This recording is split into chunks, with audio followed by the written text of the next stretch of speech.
Hello and welcome to day 2 of the Dortmund Sparkassen Chess Trophy.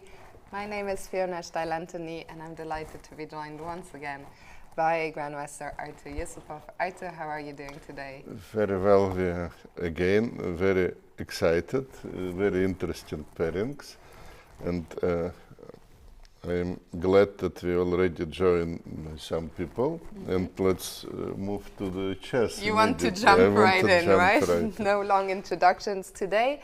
Well, over our heads you can see this stage. Today we've added more cameras to that display, so you can see all of the games from the NFA Cup. 2 of them are in the front row of the stage. The other are the 3 boards which are under them, and the 3 boards you see on the stage in the background, that's the top 3 boards of the A group.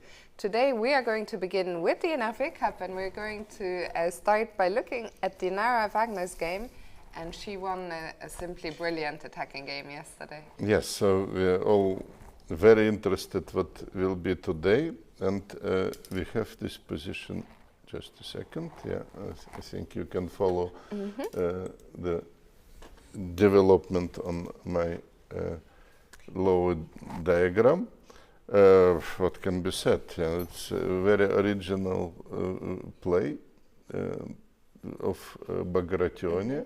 Alexander lost yesterday, and probably he tries to create lot of fight today. Nara plays more or less classical chess, but what White was doing, I honestly say it's some combination of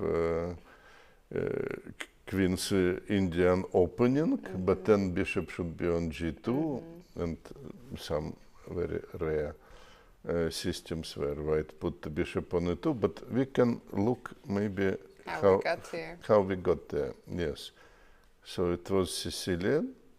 Oh, bishop e2, already very rare move. I doubt if you will find many examples. So Nara obviously shown already in this moment, not in the book must anymore. Be out of preparation, unless he has played it before. Yeah, so maybe it's a kind of special weapon for this particular game. I think this type of openings, they have this surprise value, but then probably not really designed to get an advantage. d5, again, classical play of Nara. She counters in the center, and now some explanation at least for the move bishop e2. If black is taking and take on d1, White can take with bishop back and so keep everything under control. So that's probably one of the ideas behind the move bishop e2. e6 was played just to develop the bishop, and knight f3. So that's the beginning. It was one more move played, I think. Yes, we can put the position short castle. Sorry. Short castle and knight g7. What Nara is doing is a kind of typical system against Queen's Indian opening, where White puts the bishop on g2. So black sometimes likes to put the pieces in such a way: bishop on d6, knight on e7, not to block each other. So that's a reasonable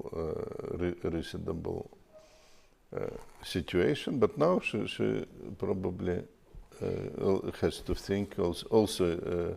Alexander is thinking, because of course it's original position. What's interesting to me is that Nara doesn't seem to have been too surprised, because if we look at her clock time, the players start with an hour and a half. She is actually up almost 2 minutes from where she started, so she has been blitzing out all her moves. We can see her there on the camera. She's looking very relaxed. She actually mentioned in her interview yesterday, which we will show during the break later on, so you will see that.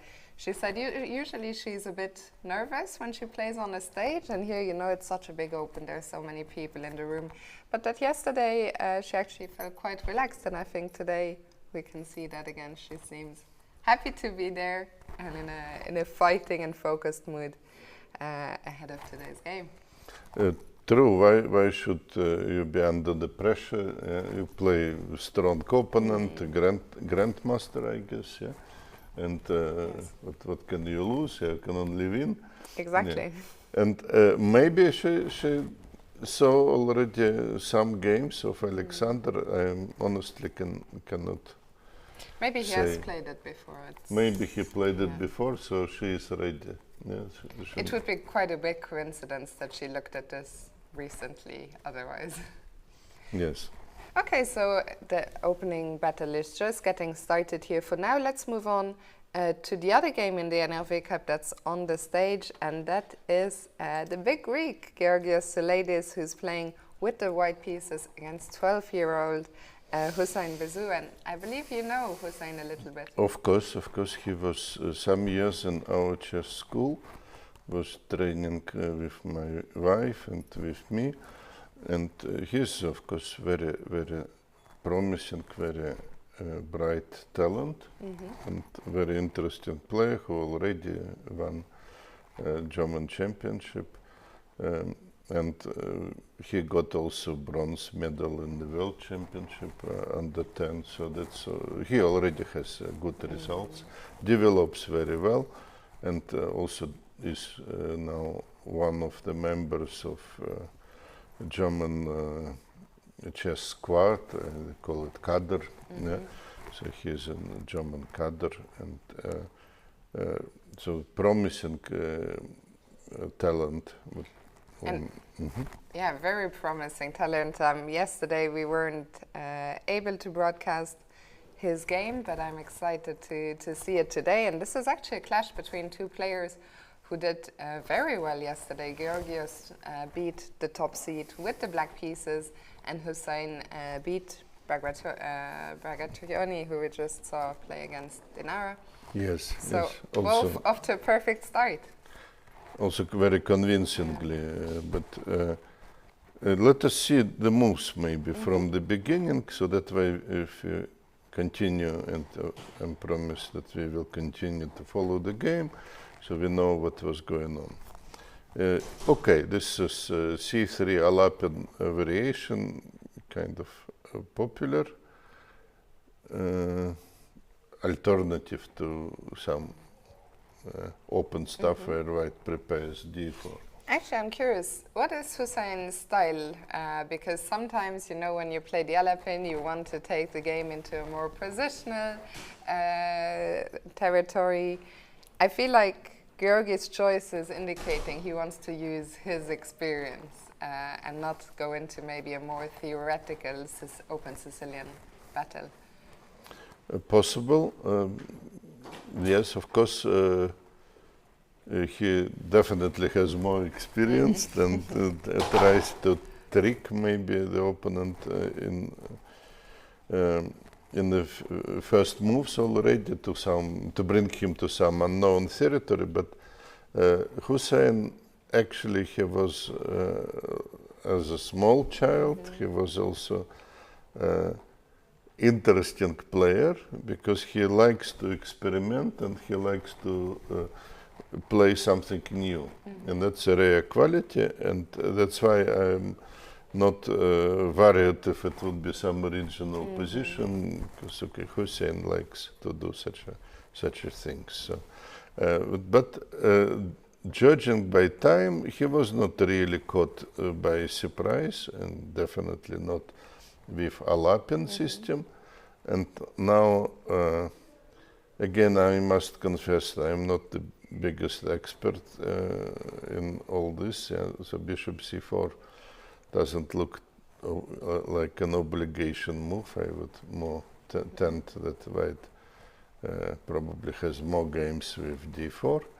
But okay, they get some original development here, with white provoking the move c5, c4. I would say knight c6, no, normal move. It's quite an unusual Alapin, though. It's not any of the mainline stuff. Who do you feel the inclusion of the c4 push favors? Well, it's actually what would be the big battle, yes? Who will profit at the end? Yes, if White would play d4 later, okay, generally exchange c against d pawn is not a bad thing for black. Anyway, black would in some stage would try maybe to do something with his d pawn, d6, maybe d5. So we can think what can be done here. Short castle looks for me like very logical continuation. We start actually with no castling chess tomorrow. Yes. So today you can castle. And one of the players who will join the action tomorrow, of course, is Vladimir Kramnik, whose birthday it is today. So he's celebrating that here in Dortmund. We wish him a very happy birthday already, and we look forward to seeing him on the stage tomorrow. I think you're gonna play Queen c7 maybe? Or? Yes, that's one of the possibilities what White should be ready for. That's why short castle is so proper, because if Queen c7, then Rook e1 supporting the pawn and not showing all cards immediately. Okay, we have some kind of logical continuations, d6, maybe exchange, and then at some moment White should play like this, d4.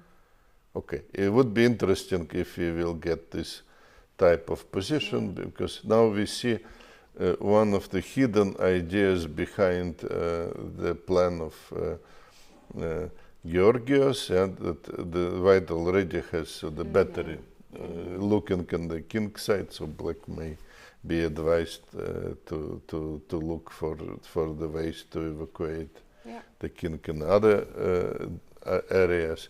Very interesting situation. So maybe black also would need to do something different, not to play Queen c7. Yes. Basically, for White, it is not so dramatic to lose one tempo or half tempo again, because White starts the game, so White has time, and we see the idea is basically to win time back by taking with Queen on d3 and to have this battery ready already. And it makes a lot of sense, I think, for Hussein to take some time right now, because I think the next few moves are really going to determine, you know, the kind of middle game position we get. He should probably already spend some time about what does he want to do with his king in the long term. I say that and we just got a... No, not yet. Okay, so let's move on from here and let's maybe check out the A Open, where yesterday the top 3 favorites all won their games, so they are back on the top 3 boards. Actually, Hussein there on the camera we saw, he just played d6, but we'll come back there a bit later. For now, let's go to the A group, and we'll start with board 1, where Matthias Blübaum, with the black pieces, is taking on Ashot Parvanyan. Not to be confused with Parvanian. No, but we see already very serious opponent. It's advantage of the pairing system. So we already have on round 2 we have very strong pairings. It's called accelerated Swiss system, and the number 1 is not playing with the second half, but takes the player from the middle group of the first half. Exactly. Yeah? Yes.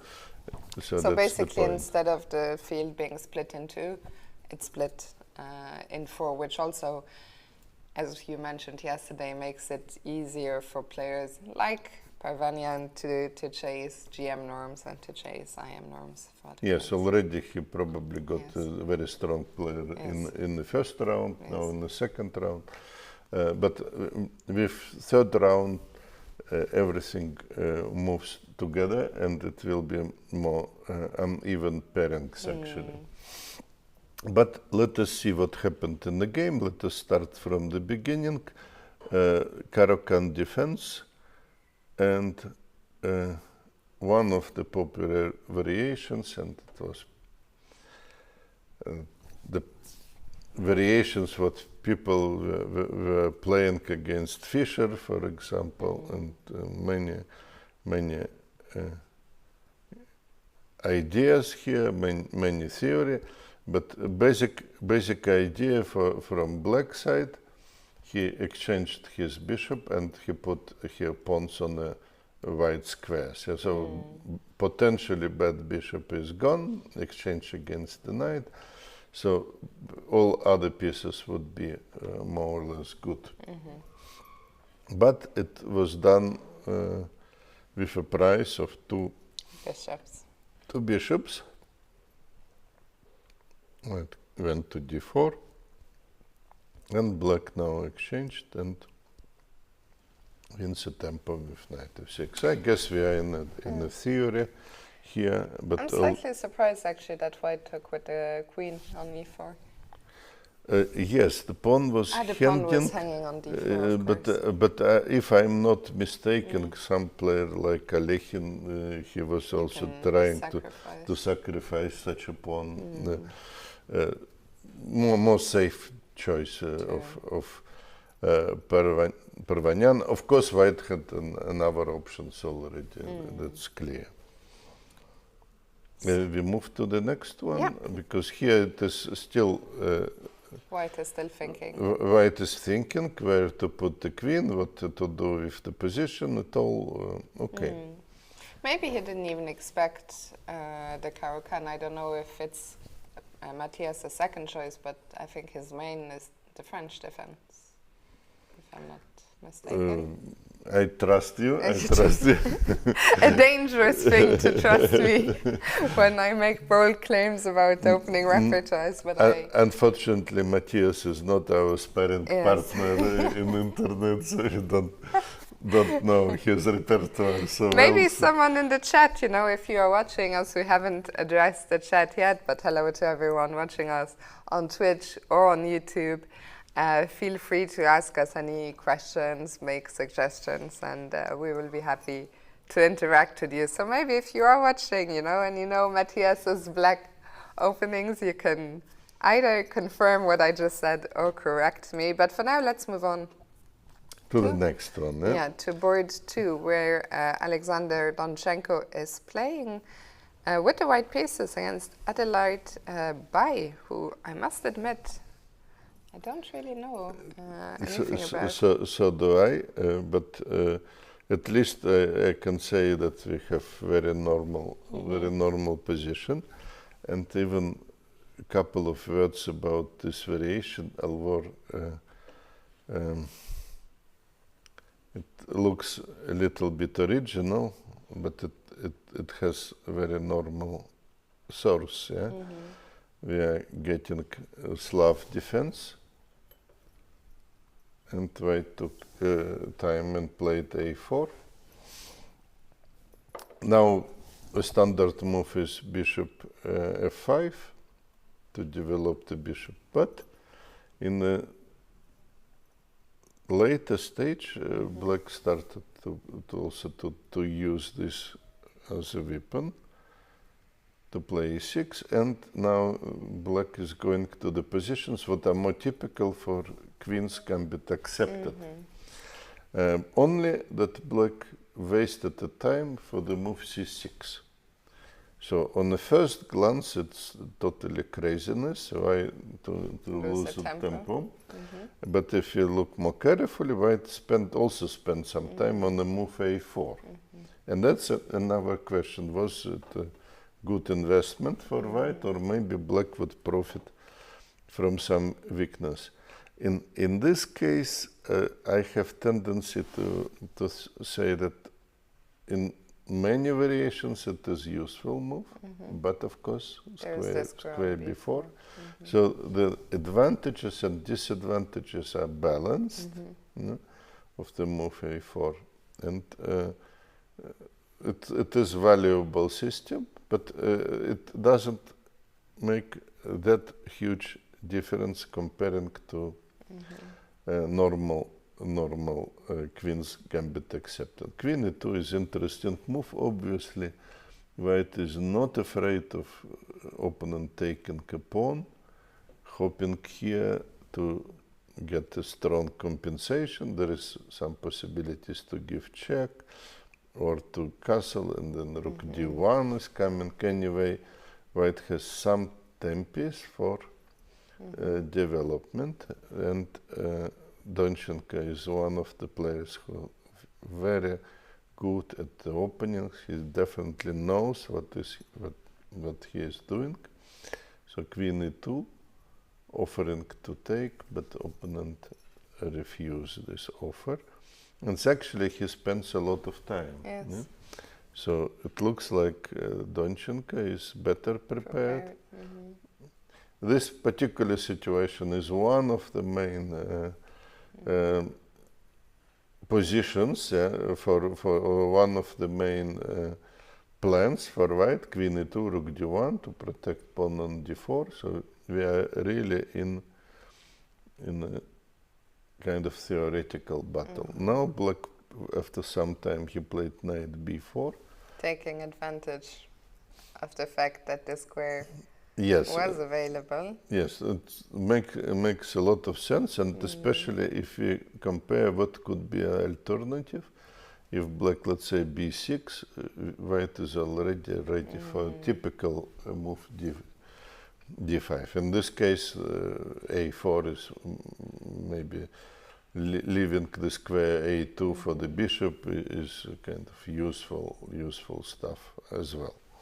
So black doesn't want to do this, and so he needs to control the square d5. That's why he played knight b4. Possible alternative could be knight d5. I may have exactly this position in my practice, but I'm not 100% sure. Anyway, Donchenko plays very quickly. He seems to be absolutely ready to the events. He goes now knight e5. 1 hour 34 on the clock. Yes. He is on the gaining time. Yes. Knight e5 is again a very standard move. The hidden idea we will see immediately after the move b6. The hidden idea was the move queen f3. Hitting the rook and preventing bishop b7, preventing normal development. Queen goes to the king side, so it's actually a very attractive idea. Probably not the only one, but very interesting. We have now this position, and probably that's some. Okay, I show it with arrows. Yes. some dreams for white. So that means that it could be some tactical possibilities. Queen looks at the direction of black rook. Judging by the speed with which white is playing, Donchenko is ready, and obviously he has something in mind here. I have to admit, I would be a little bit worried if I was black here. What if he plays bishop b7? Is there some immediate problems? Are there some immediate problems here? Well, the move queen g3 suggests some opportunities like bishop h6, which we probably should first to check. Yes. As a first. That's why white put the queen on g3 probably. It's anyway bishop b7. I think it's the move black may be forced to play anyway. So how to defend now? Only moves with the knight coming into consideration. Something like knight h5 may be simply bad, because queen g4, and we don't have g6, we lose exchange. So passive move, knight e8, but okay, this is not not that attractive for black, yeah, but could be played if he can consolidate, maybe bring the knight to d5. Yes, generally black has here a good pawn structure and rather solid positions, and he is not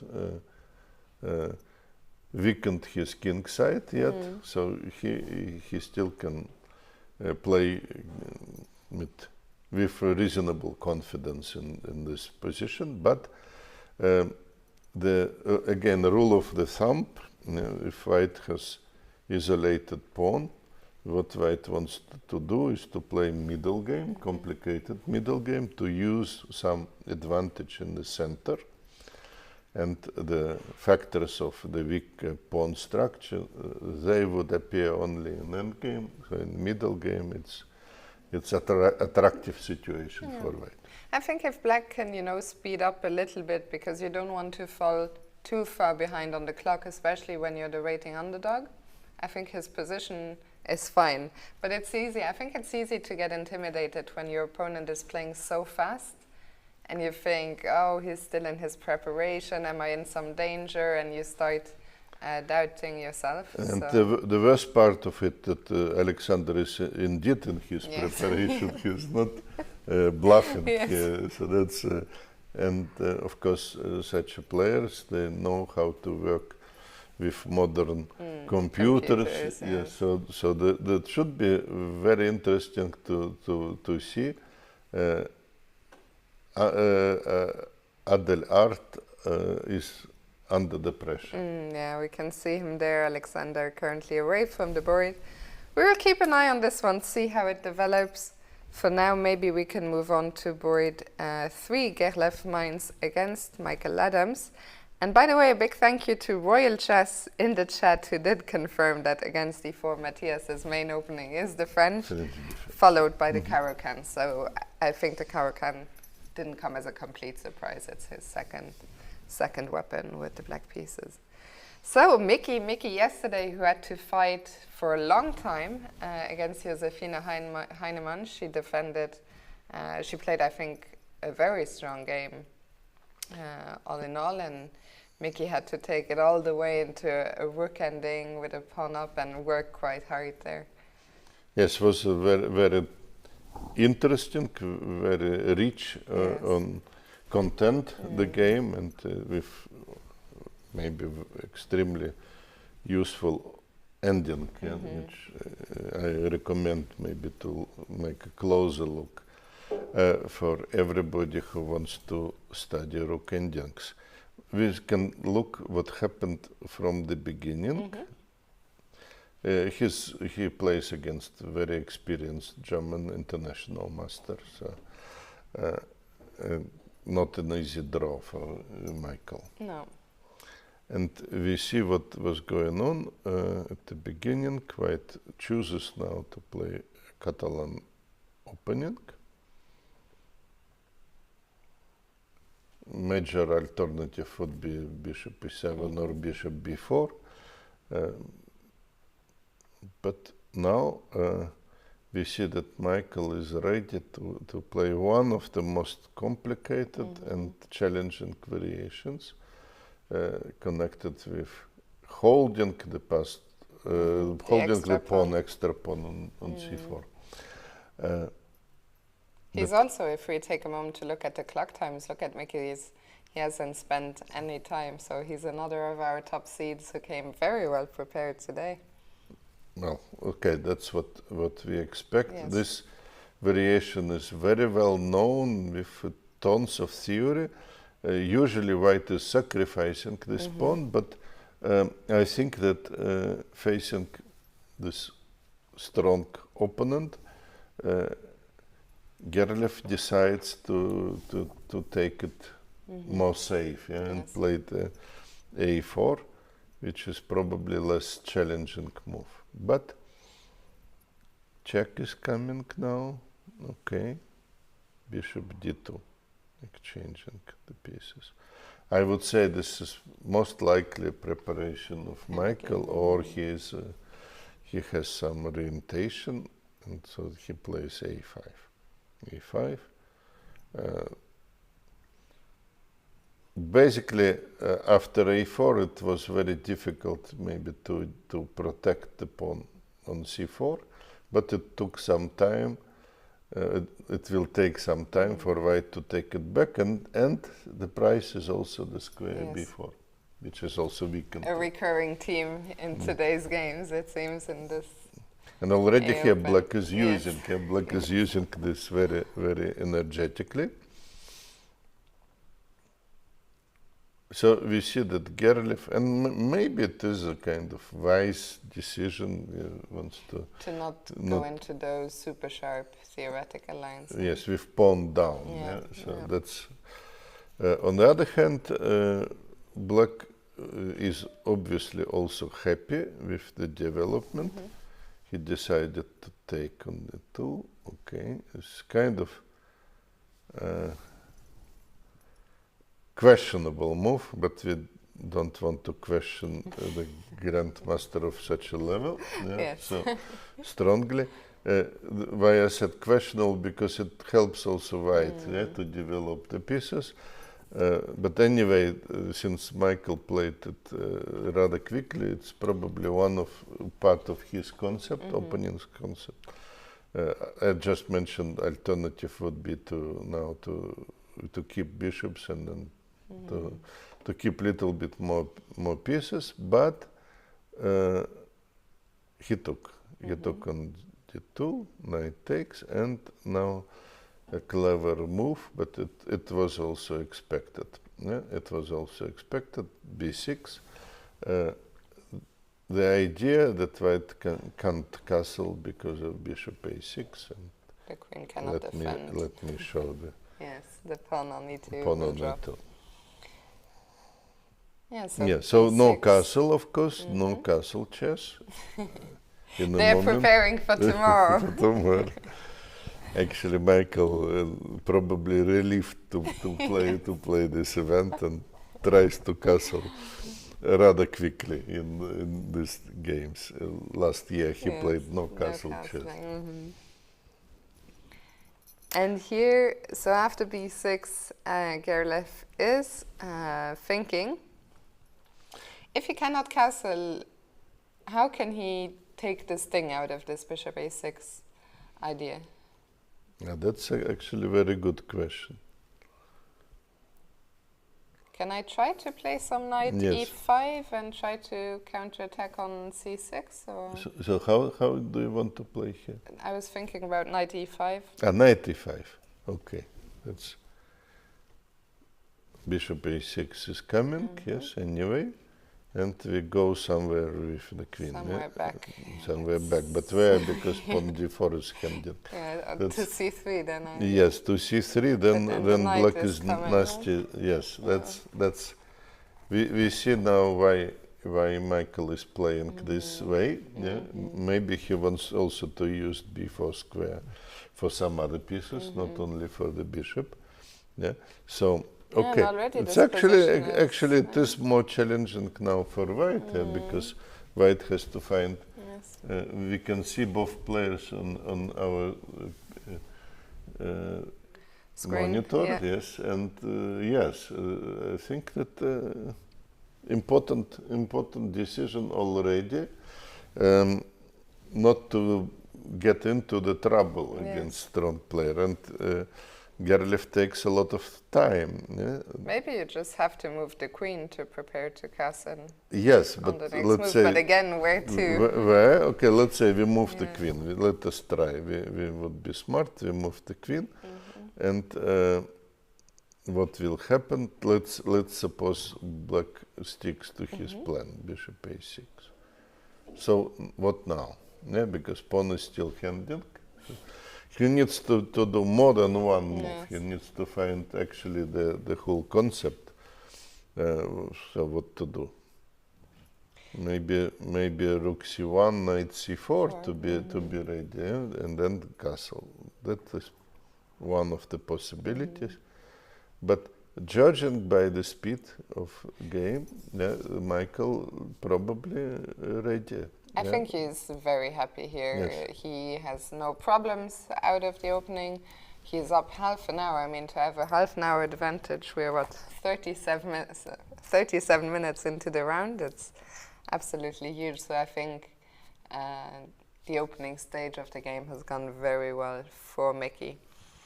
Maybe we can also sorry, Artur. No, I'm just looking at the live picture, and indeed he looks very confident.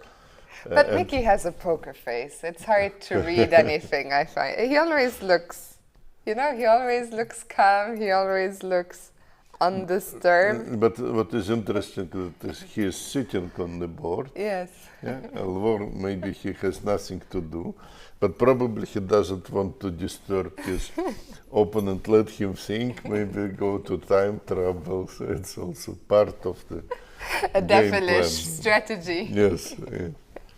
He looks so nice, peaceful, but he's impressive chess player, I must say. Yeah, and it's very interesting, I think, also to see the different approaches.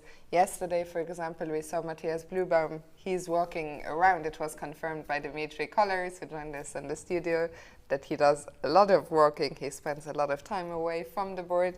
Here we see a different approach. I think Mickey in general spends, not just today, but in general, a lot of time. And also the chairs are looking very comfortable. Yes, we see him rocking. Let's continue to look at maybe to the next game. Yeah. Yesterday we didn't see too much of his game, but let's go to former world champion Ruslan Ponomarev. Yes, a great player, and what we see is interesting, but I don't see much. Yeah. I don't see much here, and opponent, don't confuse it with very famous grandmaster from India, Harikrishna. The name is different. Yes, there's an extra N in the end. Yes, but for some reasons it's also point A, point Ra, it's a complicated name. Yes. Complicated name. So it's, sometimes we have tendency to cut long Indian names to make it more easy for pronunciation. Let us see the opening as well, because I'm actually curious to see how it happened. Yeah? Because we have French defense. I would already not guessing correctly. Actually, knight d2, c5. Okay, that's actually a variation what I am playing. And it is here what the game probably started to move in more original direction. So far, so good. Black can also take with bishop, so it's a big decision. Black decided to take with pawn. Yes, I did not recognize it immediately, but it's actually something what I can understand. It's also in my repertoire, that type of position. But what happened is queen e2 looks serious, preparing maybe e5, and black decides to play e5 himself. That's what unexpected. It's quite unusual, eh? It looks like early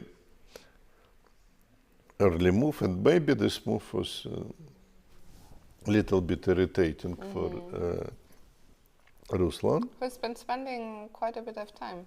Exactly, yes. But it is a main decision, and he decides to regroup with the knight.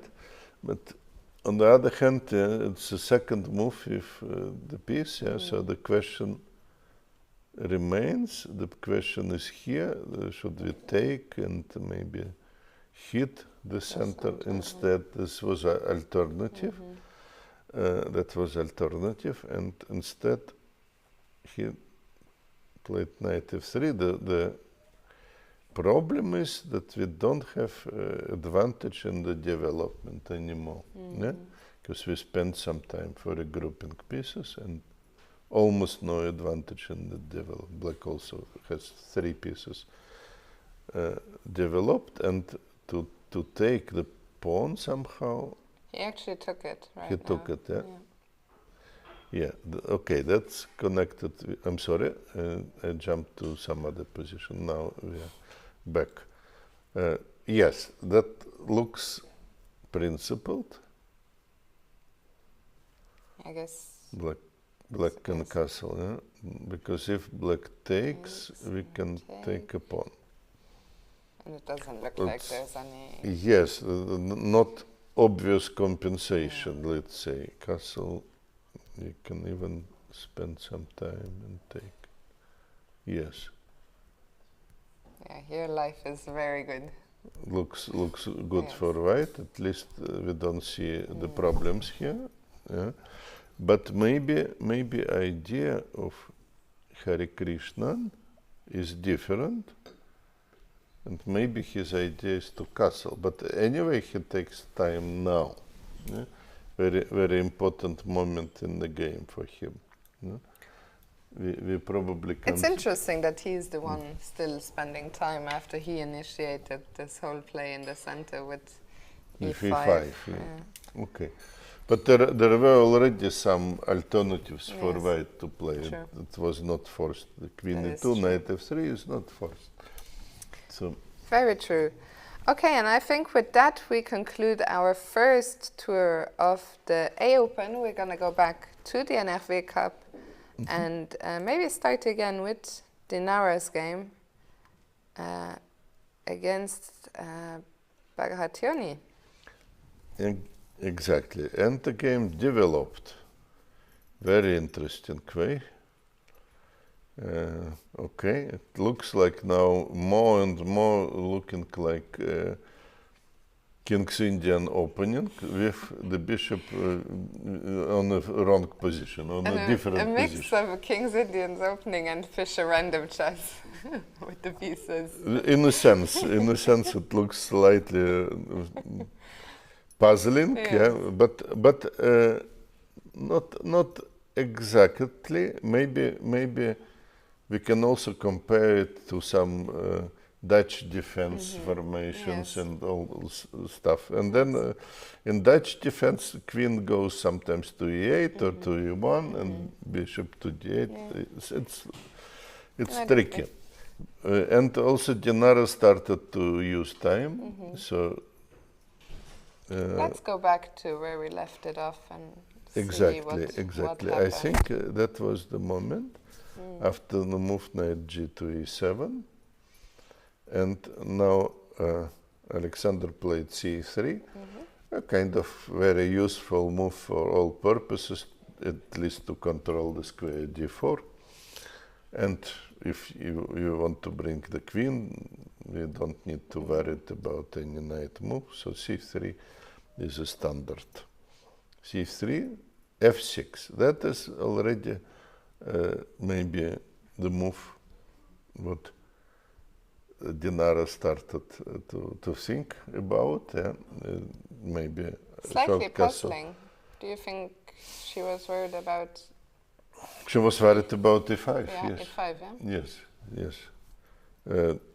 It's generally it's not totally wrong to try to control the central squares. So f6 is one of the possibilities, but of course not a forced move. Black could also imagine playing more like French defense like this, and to try to attack white center a little bit later with f6. It's also legitimate.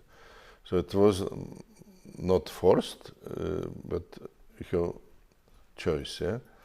Queen e1 happened here, also trying, I don't know what exactly. Yeah, but it's, I mean, now that you mentioned it, this Dutch ideas, it's really very reminding of some Dutch positions. with colors reverse something. But then in Dutch defense, the move Queen e1 often connected with preparation for e4, or if black plays then for e5. Here it is already, so you were not forced to do this as well.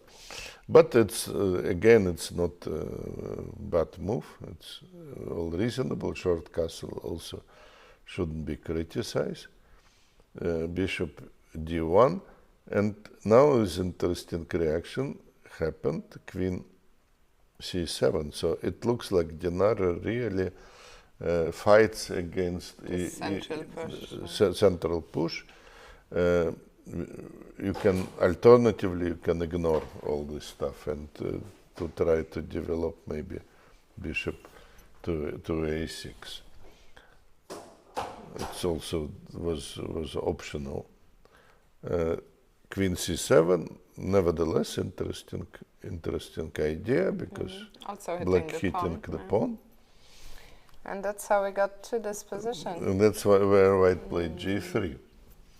Defending. Suddenly it all makes sense, eh? All makes sense, and b6 also makes sense to open the diagonal for the bishop. Alternative could be something like bishop d7 maybe. Yes. And we had one more move also by white after b6, bishop e3 happened. Okay, white also takes some time for developing the pieces. Okay, I don't know what is the plan yet. It's quite an unusual position in a sense where I think the players have to do a lot of thinking, you know, over the board to come up with plans, long-term plans, rather than just... This is true, but I think that after b6, Alexander should realize that bishop a6 is going on. Yeah? Very possible move, bishop a6, so he should be ready to meet it. So I simply don't know yet what is his plan here. Maybe he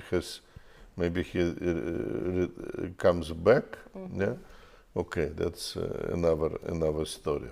But but it would be an admission that this whole plan would yes, bring the at least back. not so genius as it looked like a little bit earlier.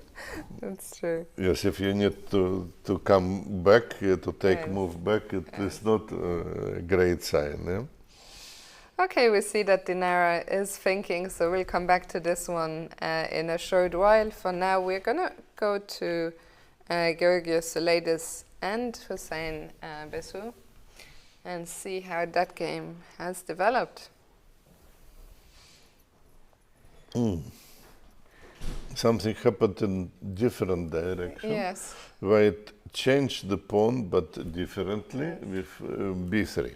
So we were thinking that the plan could be d4 or d3 and then to take in with queen. But Georgios wants to have more pawns in the middle. Understandable. So we left it in this moment, or already we witnessed the move d6? I don't remember. I think d6, we just left at that moment. We just saw on the camera that Hussein played d6, but we didn't talk about it. Okay, so d6, white took. Yes, we were discussing the possibility first to attack with queen c7, but Hussein preferred immediately played. Now we can understand what happened, because after exchange, queen takes d6. By the way, I don't know, Artur, your thoughts. I think it's really nice to see. For me, it's also a bit funny. Georgios is a good friend. You know, yesterday he was dressed in a very relaxed summer day way, but today, you know, he's on the stage, he's playing one of Germany's biggest prodigies, and the suit has come out. I think it's the first time in my life, actually, that I see Georgios wearing a suit, so he's dressed for the occasion. For the occasion, yes, but I think I know that it wouldn't be the last game he would be dressed up. Yeah? Who knows? So, we will see, because no, if you take your suit, it's his only game on stage. You have a plan. Yeah, so. We will find out what his plans are. Georgios also mentioned yesterday that he would be happy to join us here in the studio someday. So if he wins another nice game today, we can ask him all about what his plans are. But yeah, let's continue here. Let's continue on this practical level, yes, because the idea of taking with queen, we can understand. If white goes d4, black would take. And now what was so scaring before, the battery, now it would be extremely dull. Yeah? So it's not, no way Giorgi would play like this. He's a very creative player. And he wants actually immediately to clarify this strategical situation. Then that's why he played b3, to see what is going on. Hussein took on b3. Was it forced? Maybe not. Maybe not. A bit mysterious. I feel like he is really helping White in a way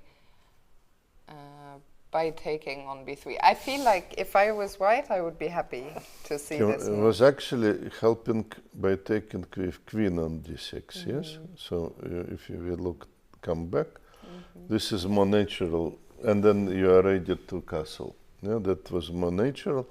If he was afraid of d4, then okay, then it's understandable, this situation, but yeah. I think he actually got under some pressure in the opening.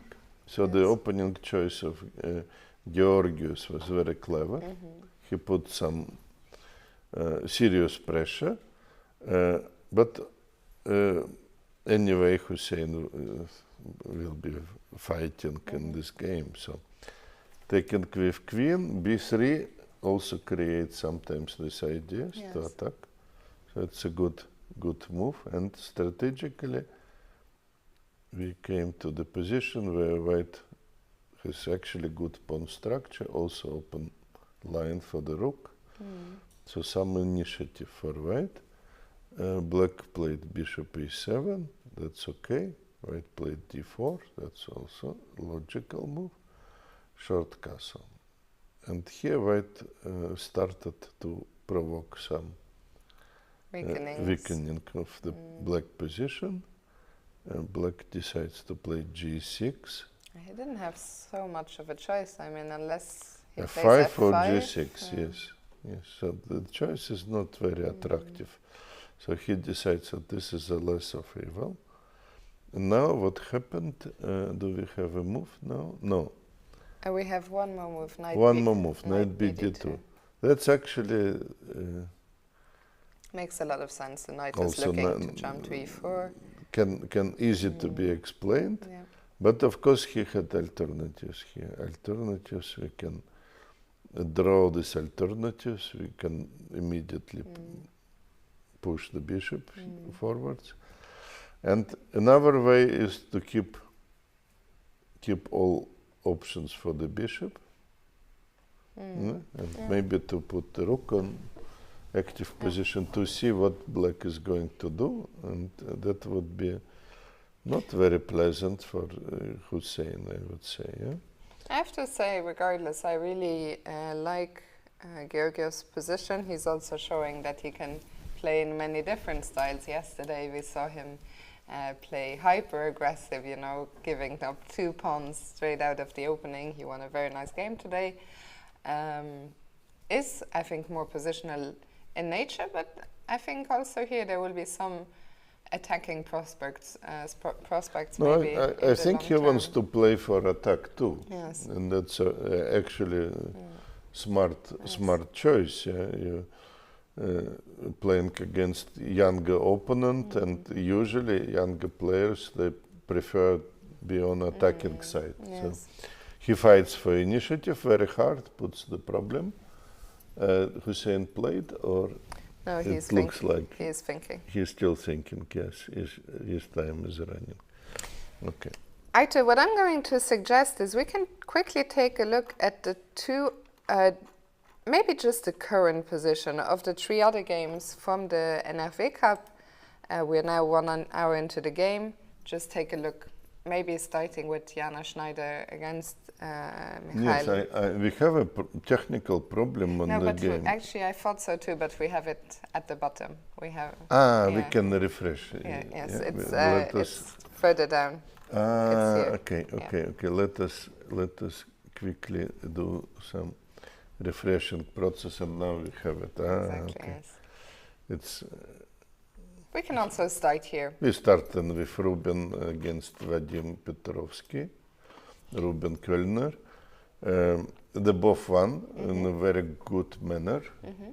And so this is a game of the leading players. And today, actually, I didn't know but we have the Zoom in even for all the boards of the NFA Cup, so we can see all 5 matches there. So what I suggest, we just take a look at the current position for the 3 games we haven't seen, and then after that we will take our first break of the day. Okay, this is a more classical game of the former century, yes? So you can have it in Capablanca games or Taras games, so it's not looks like a classical encounter, maybe a little bit pleasant for white, but the main fight is ahead of us. Opposite colored bishops are not a suggestion of immediate draw. Yeah, again, I would probably prefer white here, but the main fight is going on. Yeah, Ruben has been spending quite a lot of time again, so we'll see. This one, I think, as you're saying, is just warming up, so we will come back to this game. Do we see these 2 players now, yes? Yes. Yes. Very interesting, actually, to look at the live picture. I would also recommend it's a big live picture, very nicely done. And to see how players feel body language, exactly. So white looks like very comfortable at the moment. Yes. I mean, what's there not to like? He has a nice position. He's up 20 minutes on the clock, so life is good right now for so far so good. Yes, so far so good. Let's see Jana Schneider next against Saltaev. I guess was Spanish, yes, complicated position. Okay, I think it's nothing serious happened. It's white to play here. More or less a standard situation with some tension here on the C line, the possibility for black at some moment to take. Yes, and that's why Saltaev protects the bishop with the rook on A2. Open line. Okay, so what we have here, it is Saltaev to think. He needs to find a good plan. Either just to try to play queen d2 and then maybe to double, yes, or maybe something else. We can One see. Question out of curiosity: after queen d2, do you want to exchange bishops on h6 if you can, or do you feel that your bishop on e3 is better than the bishop on g7? Well, mainly I wanted to connect my rooks, but now I see that I'm running to some concrete problems, yes, and problems with the pawn on e4 actually, which is under some pressure. So that's something actually indeed something to think about. White can also change the structure. Let us see for this for the moment to appreciate it, if it is a good idea. Not very clear. Not so clear. Not very clear what we are doing here. Yeah. Not very clear to me. Yeah. So we look at some other stuff. What are the options of Saltaev? No, it's actually time to think. Not surprising that he is thinking. Time to think. A grandmaster is thinking. Yeah. He's a very experienced player, and one possibility what I also see now is queen b1 to increase the protection of pawn on e4 and maybe to be ready to play rook to c1. Anyway, lot of stuff to consider, and mainly this possibility c5, c4. It feels like today the games are shaping up in general in the NFA Cup a bit more positionally, a bit more strategically. Yesterday we had a lot of all-out attacking chess. Today I think we'll have longer struggles and less games. Actually, Jana played very interesting game yesterday. It was a pity that in time trouble, and mainly in time trouble of the opponent, she made a big blunder. This Rook F8. Yeah. And finally, let's see the top seed of the tournament, Kartik Venkataraman from India, who's playing black against Arthur de Winter from the Netherlands. Oh, I was saying it's shaping up more strategically, but this last game... Not really, yes. This last game is... Yes. No, I think that Arthur de Winter, he played also white against Vadim, no? Vadim Petrovsky. Yes. And then we analyzed the game, and at some stage, I think with help of engine, we found some edge for him. Yes. So maybe he wants to repeat the strategy again. At least it looks like. It is again sharp Sicilian, little bit different move order with h3, so that he lost the tempo for h4. Yes, and black just played d6, d5, very interesting move. But it looks like something is wrong with the times here, no? They should have less time. That is possible. But I see different timestamps on my computer, so I think, and there are no timestamps, actually, people cannot see yours, so it's all good. Just ignore what I just said. Okay. The timestamps that you see on the screen are correct, so Arthur de Winter down to 56 minutes and 1 hour 11 for Venkataraman. Yes. How do you like White's attacking chances here? Okay, at the moment we need to find a move. The move, a remedy against this aggressive d5. In fact, he played bishop g2. Bishop g2, yes, that's still, I'm sure that's still part of his preparation. Yeah? Well, I'm not sure, because the correct timestamp actually is he's under 1 hour. He has 56. I have to refresh also my computer. Let me do it. But it doesn't matter so much, because people at home cannot see your the times on your computer. True, but now I can see. You can see them, yes. To judge the situation in a more correct. Because time always tells a big story also, or at least a big part of the story of a game. Of course, and time management is important skills. Yeah? Yes. So one of the important skills, we will see. It could be, of course, even more important after another 20 moves, then we can see some time troubles. Okay, bishop g2 makes a lot of sense, because if we take, we can take back. That's the trick, yeah? If queen takes e4, then knight takes e6, and bishop is hitting here. So that means that d5, against the expectation, was not provoking some response like e5, but White developed his piece. And that's very good. So now Black has maybe some option. Definitely it's not e5, because White simply takes and pawn is pinned. So Kartik doesn't want to get stuck 2 games in a row with the king in the center. It's actually quite reminiscent. Yesterday he was with the white pieces, but this king, his king that was stuck on e1 until the end of the game was the main reason behind his downfall. Now he wants to develop, at least to develop his pieces somehow. Yes. But let us maybe look at the most natural move first. White takes, and what happens if Black, let's say, takes everything. Bishop takes e4. It's actually not so scaring, but now we need to make some decision.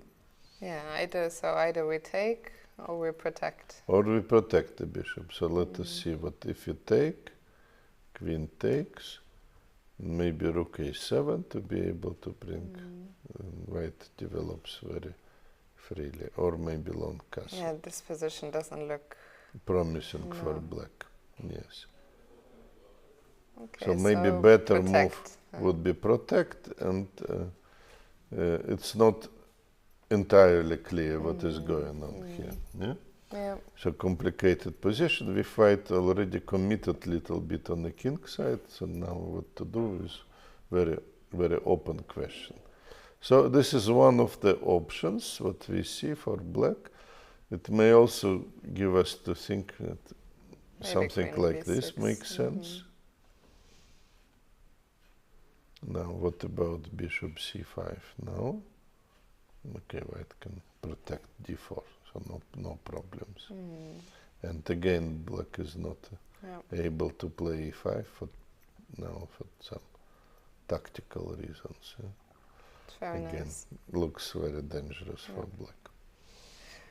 Okay, this is shaping up to be a very exciting game, I believe, between the winter. It's a very interesting player, Yeah. so we wish him good luck. And interesting game today that for sure he will be delivering. For sure. So we will come back to this game as well as all the others from the NFA Cup, also from the A Open. As you can see on the camera, all the games on the stage are still underway. We are only 1 hour into the round. We're going to take our first quick break of the day. During the break, we will show you yesterday's interview, I believe, with Matthias. No, Nara? So we will show you the interview with Nara Wagner, who won a magnificent game. So don't go anywhere. We'll show you that now, and we'll be back very soon.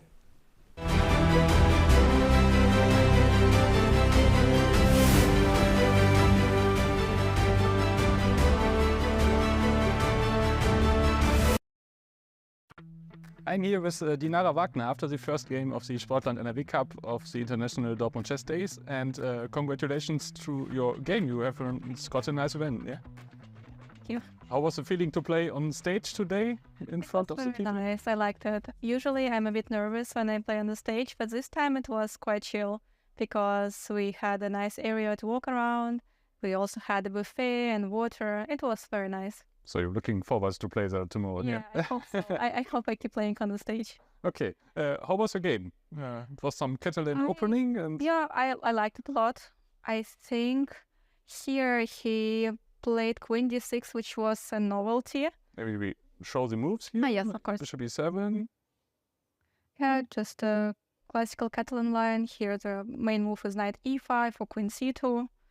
So knight a3 was a little bit of some surprise idea? Yeah, it was definitely a surprise for him.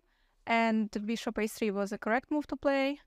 Now black has an extra pawn, but no bishop on e7 anymore. My idea is always to play somewhere bishop b2, rook c1, attack c4 pawn. Okay. If I manage to win this pawn, then I will have just a slight advantage for the whole game. Here, black could play, for example, b5 or bishop d7. So b5, and after some knight e5, you always something like this. Okay. Maybe a4, I can include a4, a6, and then the same. Or bishop d7, I think the main move. Knight e5, bishop c6, take on c6, knight c6, bishop b2, and the game goes on. It's around equal, this position, but it was my prep and I wanted to play that. So you knew the stuff. Yeah. And he went with his queen to a6, eh? Yeah, that's also an interesting idea. I remember it was in my file and it even said that it's a very decent idea. Okay. I just took some time to remember what was the plan, but I think queen c2, e4 is what I was planning to play. And later on, we realized that the queen is missing on the king side to defend, yeah? Yeah, exactly. Maybe actually he has a b5 move here. At least that's what I could remember. That b5 works, and now I have an idea to play knight g5 with a e5 threat. e5, queen h7. Maybe h6, e5, and I'm not sure bishop d7 or hg. Okay. But it's so like something very, something very sharp, and I felt like it was in my favor. And if you don't know that with black, you will not go for this line. Yeah, exactly. So he went for the human move h6 to stop knight g5. Yeah, and here probably I should have started with rook e1 to prepare e5 first. I don't know, at some point to have idea with rook e4, rook h4, whatever. Maybe e5, g4 was a bit too optimistic. But I still liked it. Also, Klaus Bischoff, who commented on that game, liked that idea very much to go for g4, g5 here. Yeah, I can see that the computer doesn't like it so much, but it felt like I'm putting black under pressure. They have to think about next move, and it's not so easy from human perspective. So he played bishop d7 and yeah, g5. And after g5, I thought he would go h5. Yeah. And I would go g6. Sure. fg, queen g6, bishop e8. Probably I'd go to g5. And yeah, I would play this position. What's your next idea for white? My next idea would be, I don't know, to play rook e1 or king h1. Depends. King h1, rook g1, okay. Yeah, something like this. Yeah. So black is a pawn up, but you have some nice attack on the long term against the king. Yeah. Maybe queen g3 instead of queen g5 to have some knight g5 ideas. But after queen g3, I didn't like knight c3 so much. Knight c3, king h1. Yeah, all like this. So some options for you as well, but still h5 would have been better than what he did. Still was the best moves here. So you went for attacking your queen two times? I think he just blundered that after knight c3 there is queen e1. Yeah, we wondered what did he miss because of the knight c3? Probably he hoped for queen h4, knight e2, king h1, knight c1. Oops. Yeah, king h1, knight c1, rook c1, maybe some h5, blocking the attack. Okay. I think so. Yeah, but you just. But he definitely blundered queen e1. He also told me after the game. Okay. Very strong move because he only can go back to d5. Yeah. And you took on h6. Exactly. Here, bishop c2 was also, I was happy about this move. But right here, you are just very good, yeah? Yeah, even if he would play some other move, my position is just great. Yeah, after bishop c2. It was already winning here? Yeah, I think so. It felt winning. Okay, you took. Queen g2. And your idea is to mate him. Yeah. So bishop d3. Yeah, here it took some time to find the most precise way. Maybe bishop. Yeah, I think it's fine. Bishop g5. Okay. So just go to f6 and mate, yeah? Exactly. And no defense. Yeah. Here I felt like including queen g5 is nice because after queen g5, king h7, queen f6.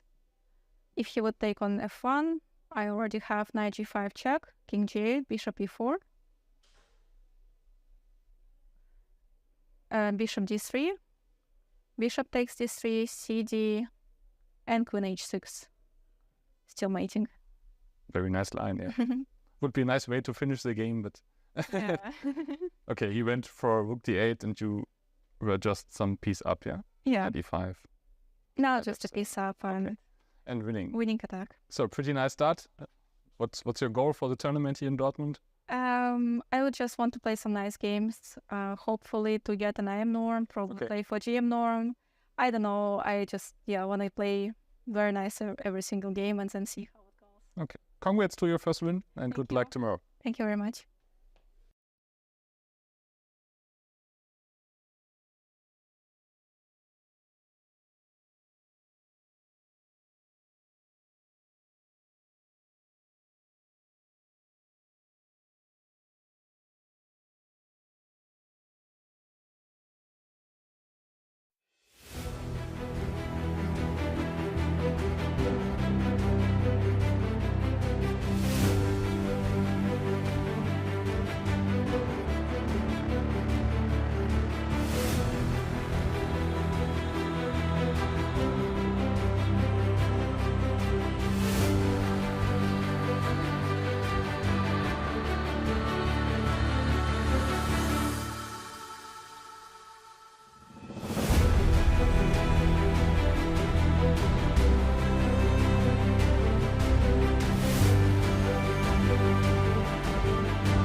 Hello and welcome back to day 2 here at the Dortmund Sparkassen Chess Trophy. And Arthur, during the break you suggested we jump straight back into the action of the A Open because something has been happening in the game Donchenko by on board 2. Yes, very unexpected because we were discussing how to play here. We were expecting move bishop b7. Instead, knight h5 was played, and immediately prompt answer, or I don't know, it looks like... He still hasn't spent much time at all. Yes, it looks like we are still in the preparation of Alexander Donchenko, and he immediately made quickly made this move. Okay, the one of the possible ideas that the rook is hinting. Yeah. It's a very unpleasant move to be hit with when it's played instantly. So possibly black underestimated this, possible, and now he has to take. White took on d8. Rook should take, make a lot of sense. And white took on g3, and black is still thinking. What happened? Black lost the pawn? Black did lose a pawn. The question is, can he somehow regain the pawn on d4? Well, not easy. So knight c2. Yes. I mean, if to regain the pawn, then we should go immediately. But it was not played yet, yes? Or it was played? Oh, it has actually. Have a live block. It has been played, yeah. Well, because otherwise you just pawn left, yeah? So, just 1 second, I need to find this. In the A Open. Oh. Yes, now it is more or less solved, so we have this position. White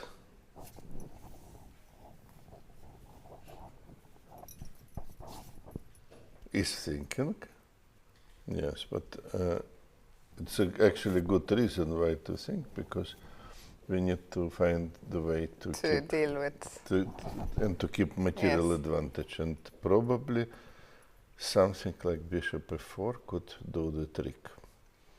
Ignoring the rook and going on the counter attack. Counter attack, yes. That sometimes people are forgetting about it. It could be also the move what was missed in the previous calculations of Adelaide. Yeah. So now what to do? Because just to take the rook, white would take the rook 2. Knight is handing, knight goes back. And now bishop can A7. Pick up something. Just take B6 will probably also fall. Doesn't look total collapse. Yes, it looks like a total collapse of black's position. Yes. So, but what else? What else to do? Rook to move the rook into B6. Okay, that looks more like the main line. I agree. Main line. So we can see what is going on. Black is definitely under huge pressure in the moment. So it would be... But he has won his pawn back for now. He won his pawn back, but he has to find out to consolidate this position. So we are hitting it further. If black, let's say, takes, we have here a couple of tricks hitting the bishop. And if bishop goes to d7, we play rook d1, I guess. Or maybe some other moves. Okay, there is already a good choice of excellent opportunities for white. Look at this beauty, we trap the rook on b7. Game over. Game is over, more or less. So, knight b5. Yeah, I mean, it feels to me if Alex finds this bishop f4, that he will be very close to winning the game, yeah. But it is he's probably about to make a move, about to make a move, yes. or it looks like, at least, it looked like a Yes. promising Yes. hand movement Yes. that we expect to continue with the move. But we misinterpret it. No, I think there it comes. Bishop f4 is on the board. I actually know Alexander quite well because we've been playing on the same team in the French league for, I think, for 8 years now. And we were just playing French league together just 2 weeks ago. So I've seen him play a lot, and I think I can read him reasonably, at least better than most other players here. Let us see this continuation still. Rook b7 as improvement. And here, what do we have? Take, black takes, of course. Take. Now, because on the previous line we were like winning straight forward here. It looks less obvious, but it looks good. Something like this happens, and you see the big point of the position. Coming to maybe to some winning combination. And white is going to win some material, right? Doesn't it? Yes, so at the end we probably will be winning a pawn. We'll be winning a pawn with very good chances to convert this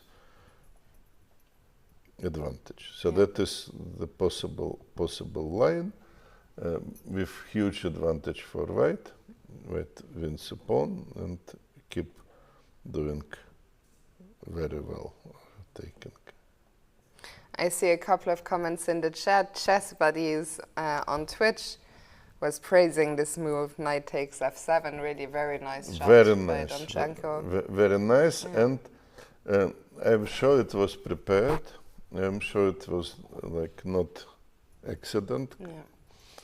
So it was one of the idea behind his setup with queen g3, and that's what was difficult to see on the board for Adelaide. That all this hidden fineness. Okay, it is easy to overlook because it is kind of intermediate move. The reflex when the queen is attacked is to move the queen away, but it is actually not necessary. I think once the move is on the board, it seems kind of obvious that the idea should have been there, but beforehand, it's very tricky to anticipate. It is easiest thing to overlook, or intermediate moves. In German, it's a beautiful description, Zwischenzug. That Zwischenzug is something that is so easy to underestimate or to overlook. But here it is also the whole variation coming to this bishop f4, actually second intermediate move, which seals the advantage. Absolutely. And I guess this comment maybe came during the break when we were not here on YouTube. Marco is asking, did they already start to play? So play every day except for the last round. Begins at 3 p.m. local time. That's Central European time, and on the last day they will start an hour and a half early at 1:30. So shall we see now the top board here? Things are looking great for Donchenko. We're going to go to board 1, Matthias Blübaum with the black pieces against Ashot Parvanyan. Yes, not so much happened. The Ashot was thinking in the opening here, decides to go to h4 with queen. I see that queen actually wanders in this game a lot. So black develops his pieces in a typical manner of Caro-Kann defense. That setup you can see maybe in many variations.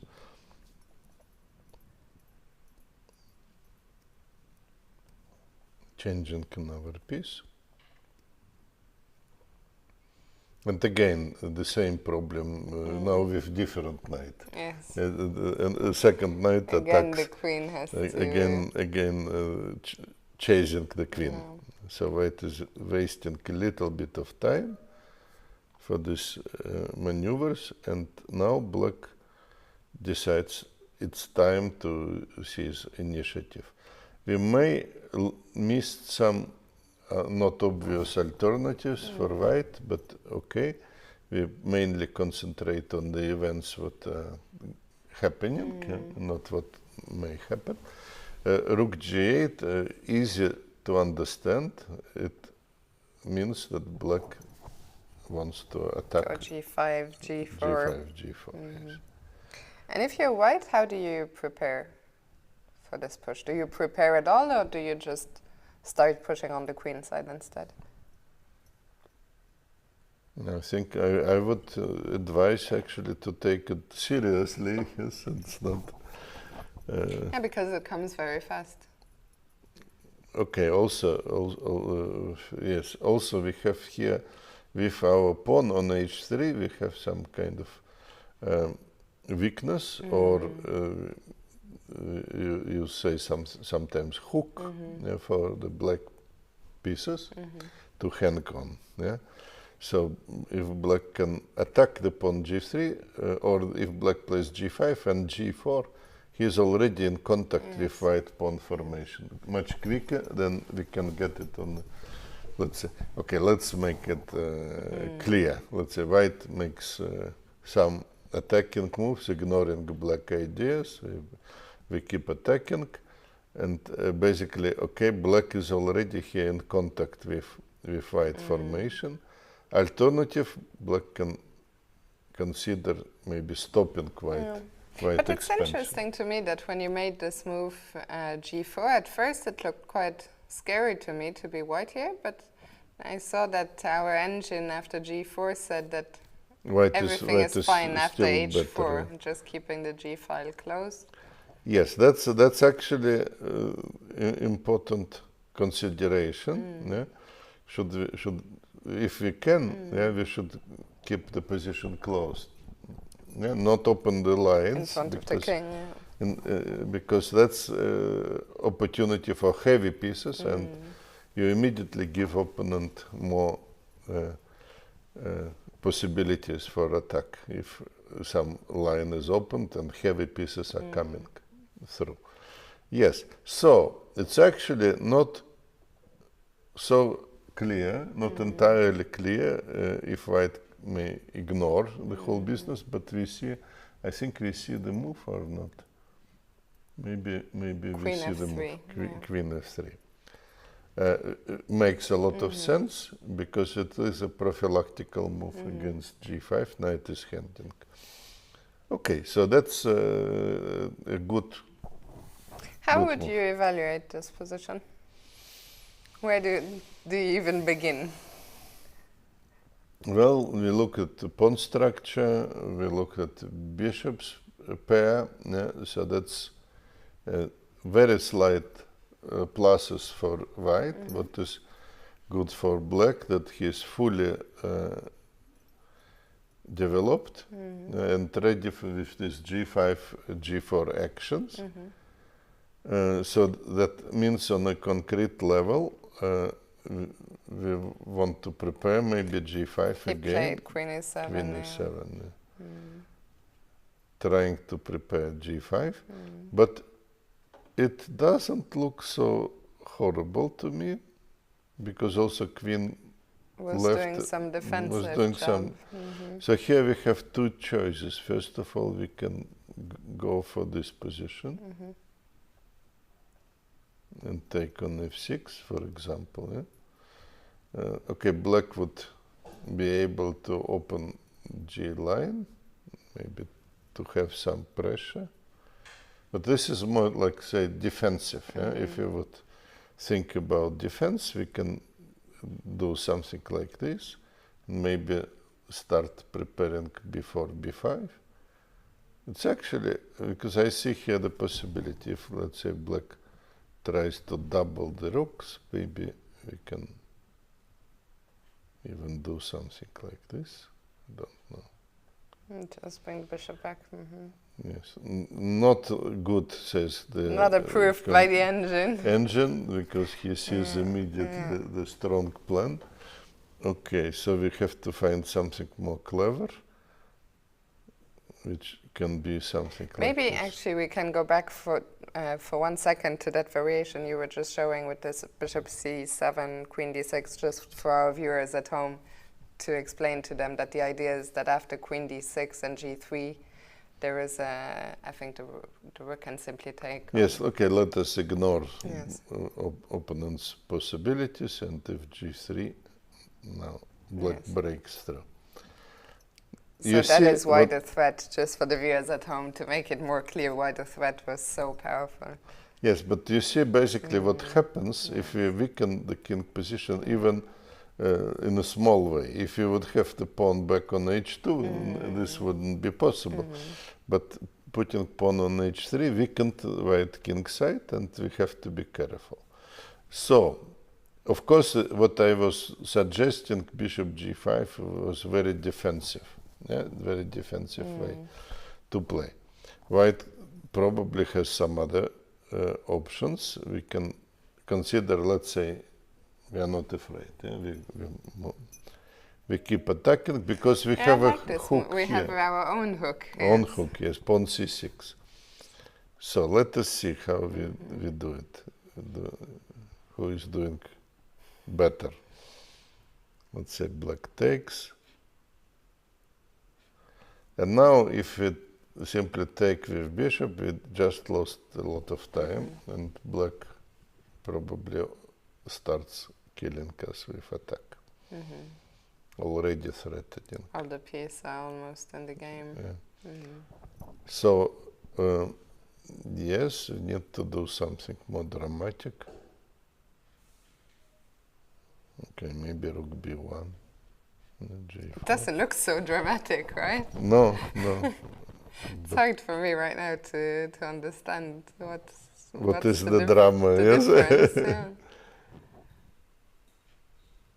That the bishop.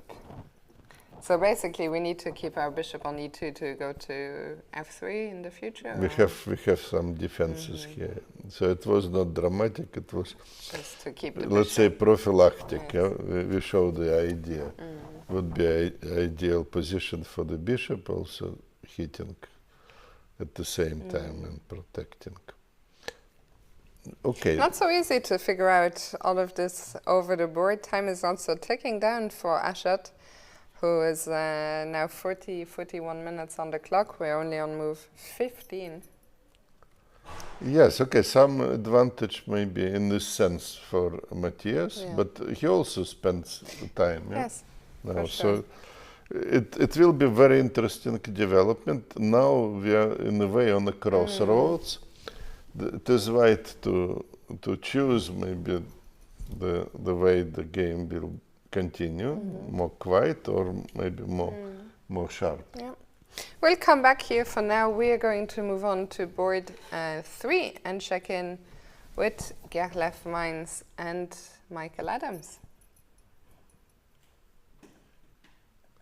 Yes, we like the position of Adams, so maybe nothing special changed actually. At the moment when we left, black played b6, preventing short castle because of the possibility bishop a6, and then look at the pawn, attacked.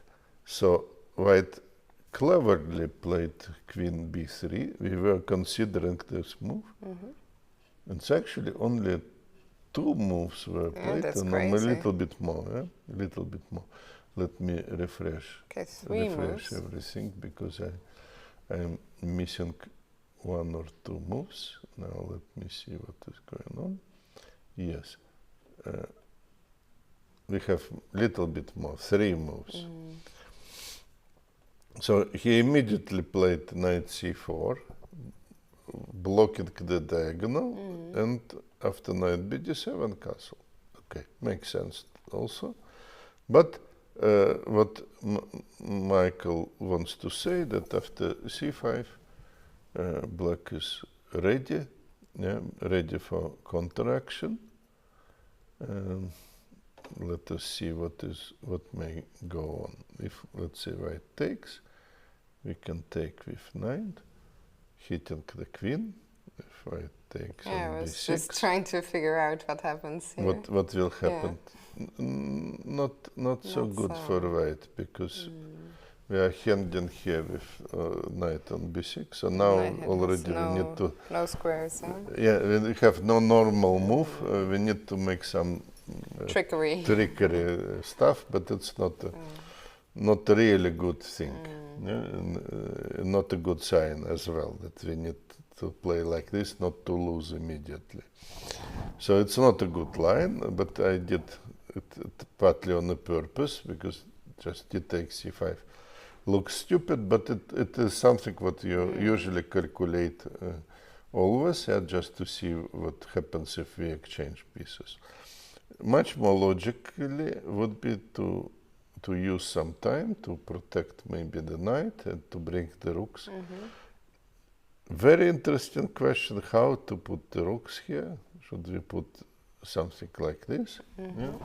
For example, would be one possibility. It looks logical, at least. Yeah, looks from the human perspective, looks like the way to play the position.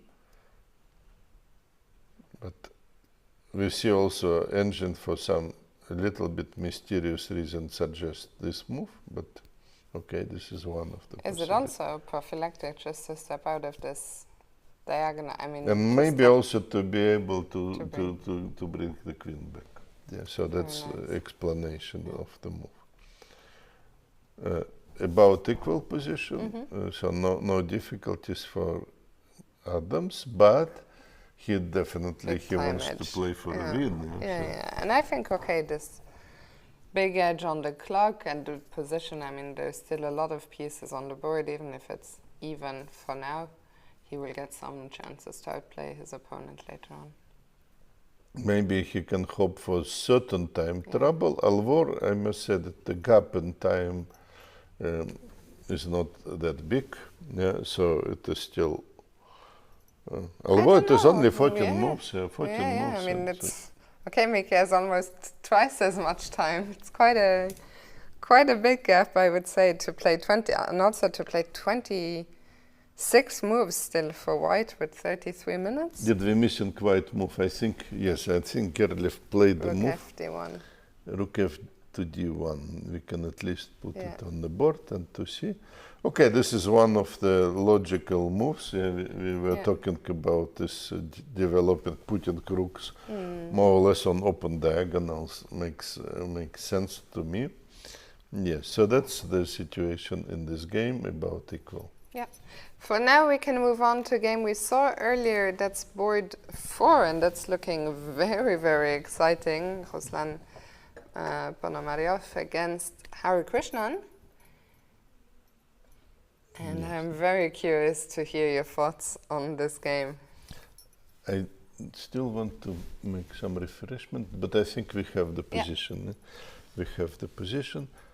Oh la la. Oh la la. There's a lot going on here.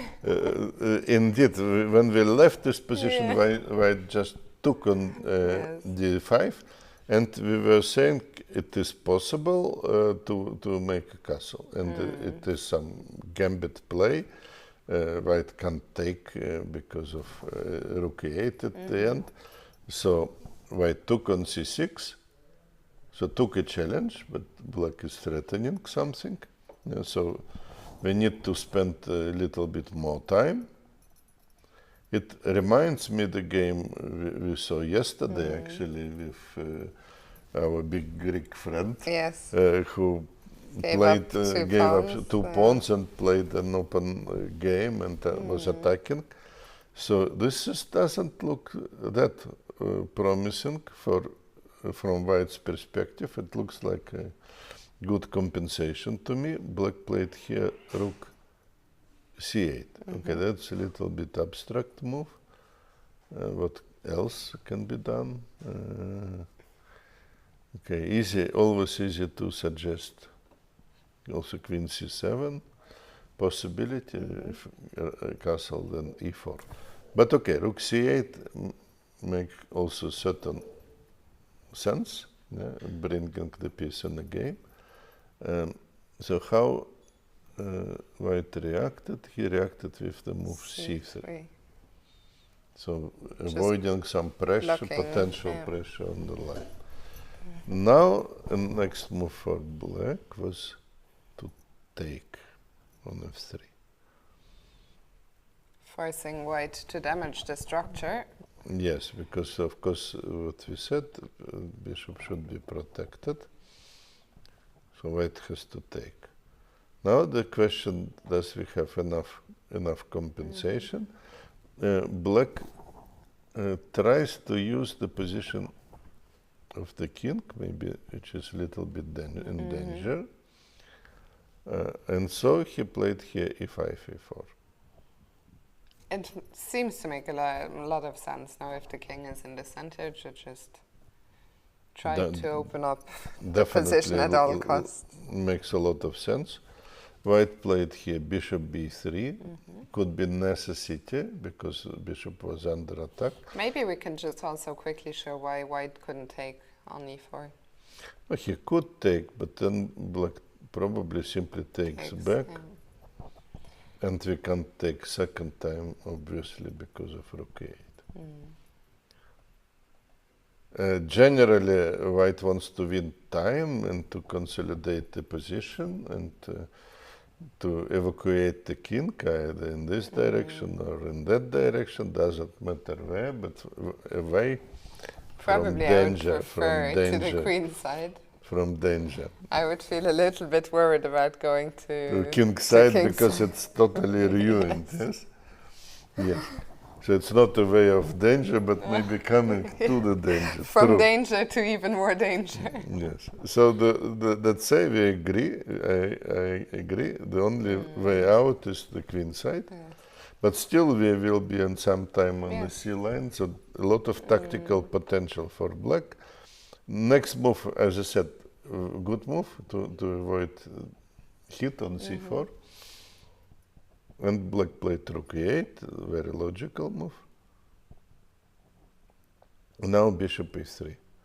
I admire the spirit of Ponomarev, who is ready to take these risks, but I would say that probably black is not unhappy. He made the move. I think we have it already. Bishop f4. He made the move bishop f4 now. One of the ideas behind here is a tricky move, actually, a little bit tricky move. So that's an idea. Nice double attack on the queen. So you can't escape. Can't do much. It's very funny. Almost like double check on queen. Yes. And horrible because white king is the queen is pinned actually. So that's the tricky move. And Ponomarev is thinking, I would love to see the picture if we don't have it. I think maybe from tomorrow we will have. Maybe we have even more cameras available. Yes. During our next breaks, we can go into the playing hall and take a look. How is he dealing? Nice move because also he prevents the plan. He prevents the plan. I feel like white is definitely under pressure again. For the computers, they say it's not a problem. White is doing okay, but for human, but computer says you should go to the king side. Computer knows no fear. No fear, but okay, that could be also a continuous attack for black. Artur, I'm just seeing a game, the one right under this one. We haven't seen it before, but it looks so exciting that I thought maybe we can take a quick look at the game between Aryan Chopra and Malte Kopper. Okay. Here we are, yes. After the last move, and last move was g4, all of a sudden. Yes. g4. So honestly, I don't see why g4, because it's not trapped. There's no threat. It's not trapped. The queen can go to h3. Yes. I'm a little bit curious. Puzzled. Puzzled, yes, because it's not what we learned in my chess school. But basically, you require a lot of skills to play with G pawn to realize where it is possible. I would probably not dare to do this, and it actually was not really necessary. Yeah, we see the engine does not approve. You would play on a different assist because pawn on d5, passed pawn in middle game. That's what one of the favorite themes for me, and we can just play for this advantage in the position. So why to play g4? Honestly, I am surprised, and also it looks like black is also surprised because he takes time. He takes time. What does it mean? Exactly. He tries to understand it. Okay, so maybe now we can return to the NFA Cup and start here maybe with the game Nara Wagner with the black pieces against Bagrationi. Yes, we were following this from the beginning.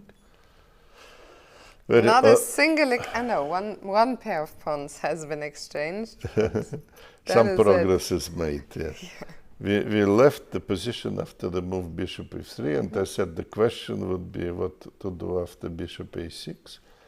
It was not the glorious return of the bishop on he had to admit his, I don't want to say mistake, but at least that his plan. Let's say inaccuracy or the flaws in his plan. Yes. So on the other hand, I also feel like we should praise him because sometimes players, they just don't want to make a move that goes back to where it came from, and then as a result they end up in more trouble, you know, because we are so reluctant to sometimes correct our mistakes, I feel. Sometimes you have to admit the mistake, and that's it. You are right. You have to learn to do these things, and you are right. Also, it is difficult, also in life and in chess. But okay, we are only humans, and if you made mistake, it's maybe sometimes better to take it back. Already could be played, in the middle, but Jana prefers to prepare this in a very accurate way, and only now she played e5 after very careful preparation. But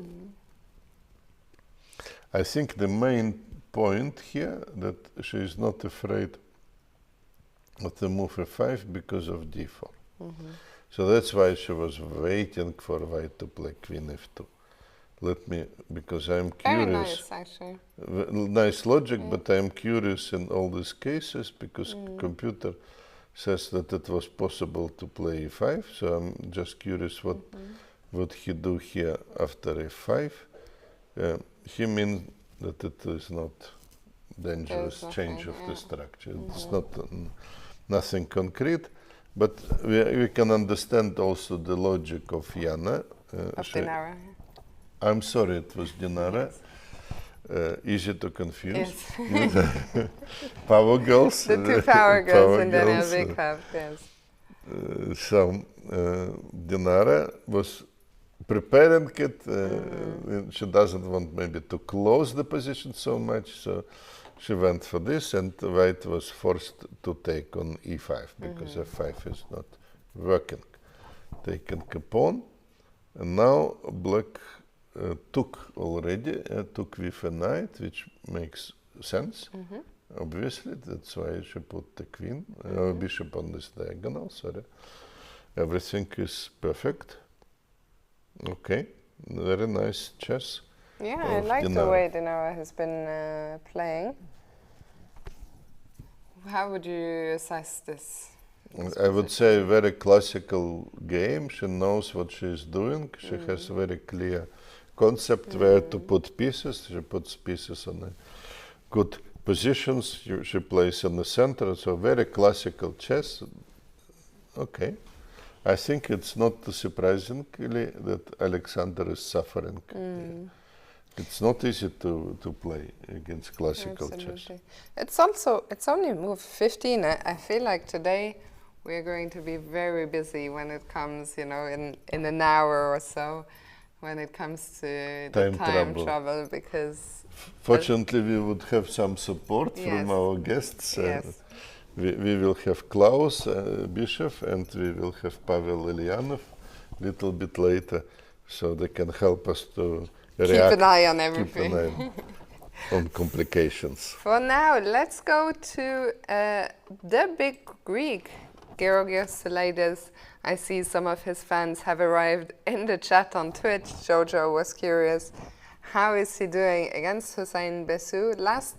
When we last left the position, we thought that he was doing well. He was doing well, yes. So having initiative. Hussein played knight d5. Okay.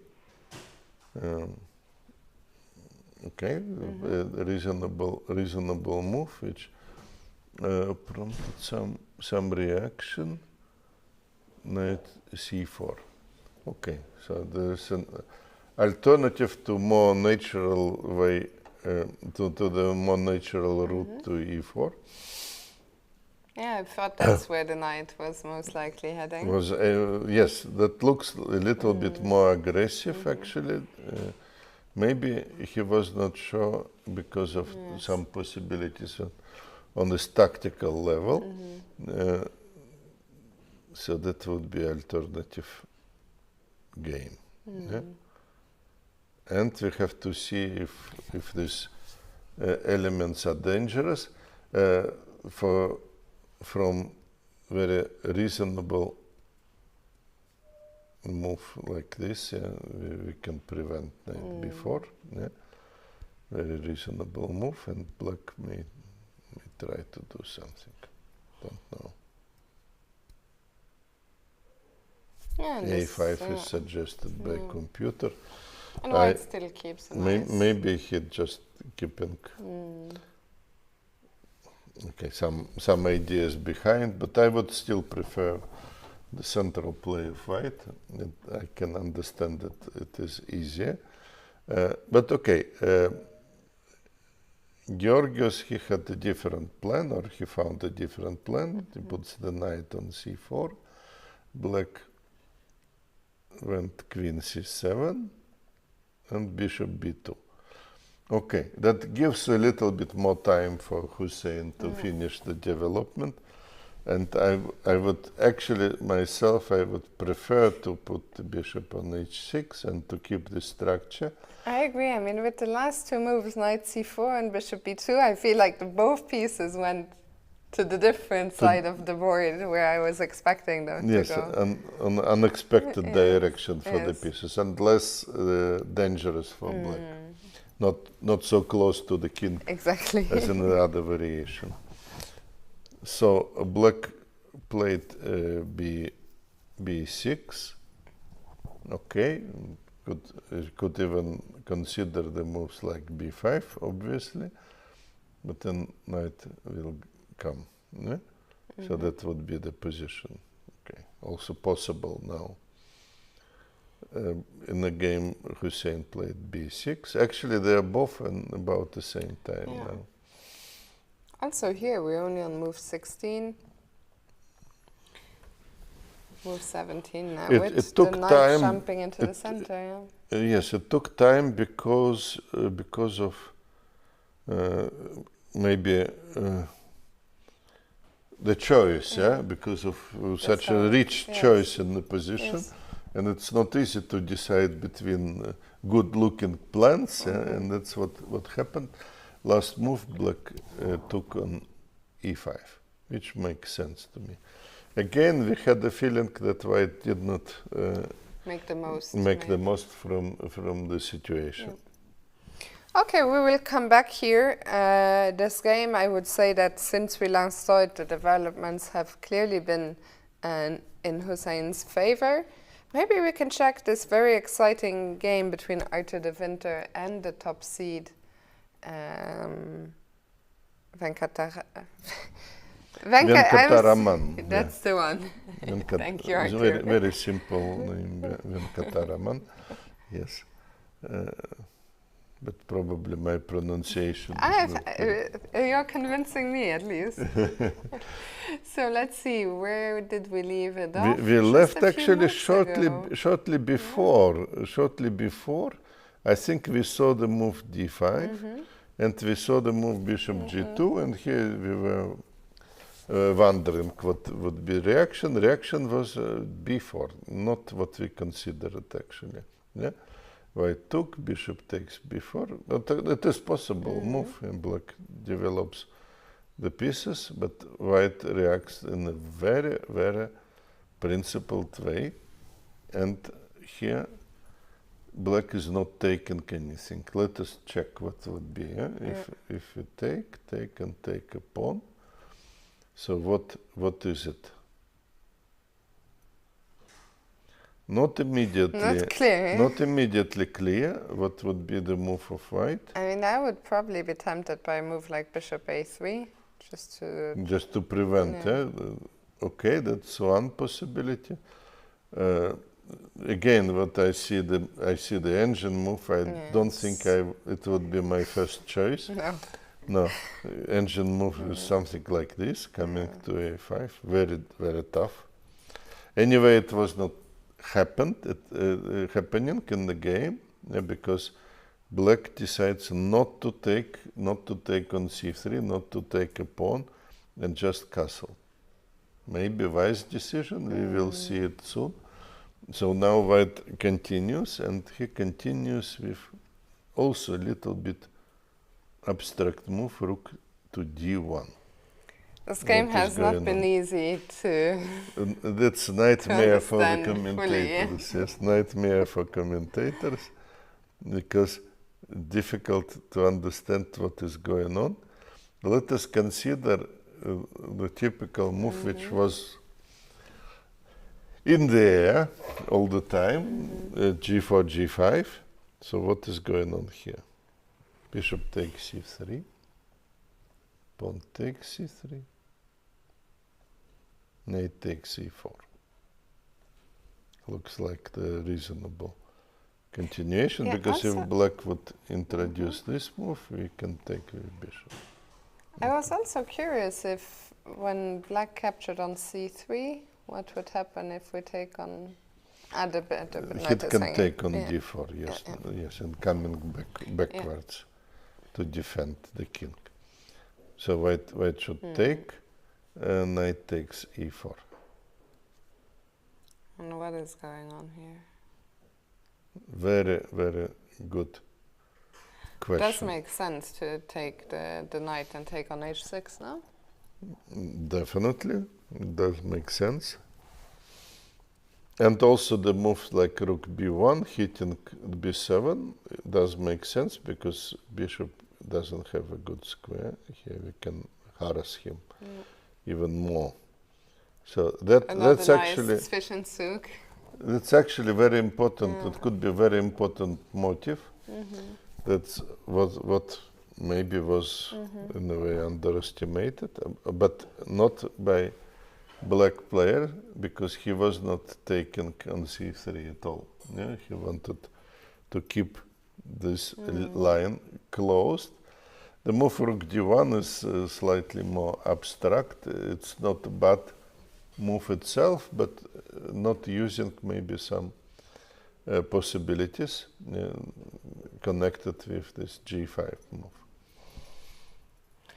Okay, well, we'll see this one. I think it's going to heat up as well a lot, with the time situation being even, the position, the game can go really, I think all three results absolutely possible. Yes. Possible. Very sharp play, but again we said that the Winter is extremely interesting player. Absolutely.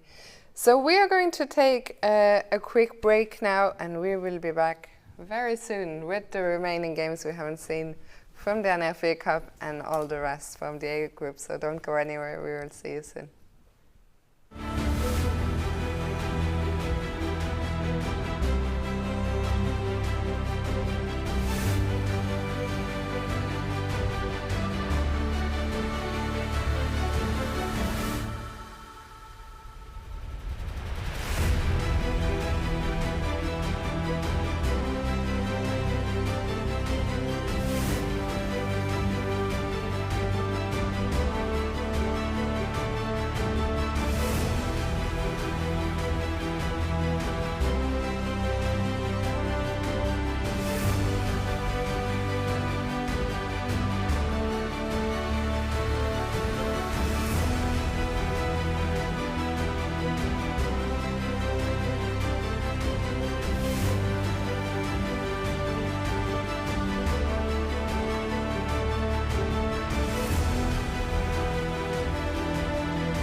we are here after the first round of the A Open of the 50th International Dortmund Chess Days, and I'm here with top-seeded player Matthias Blübaum, who won his first round game. Congratulations. Thank you.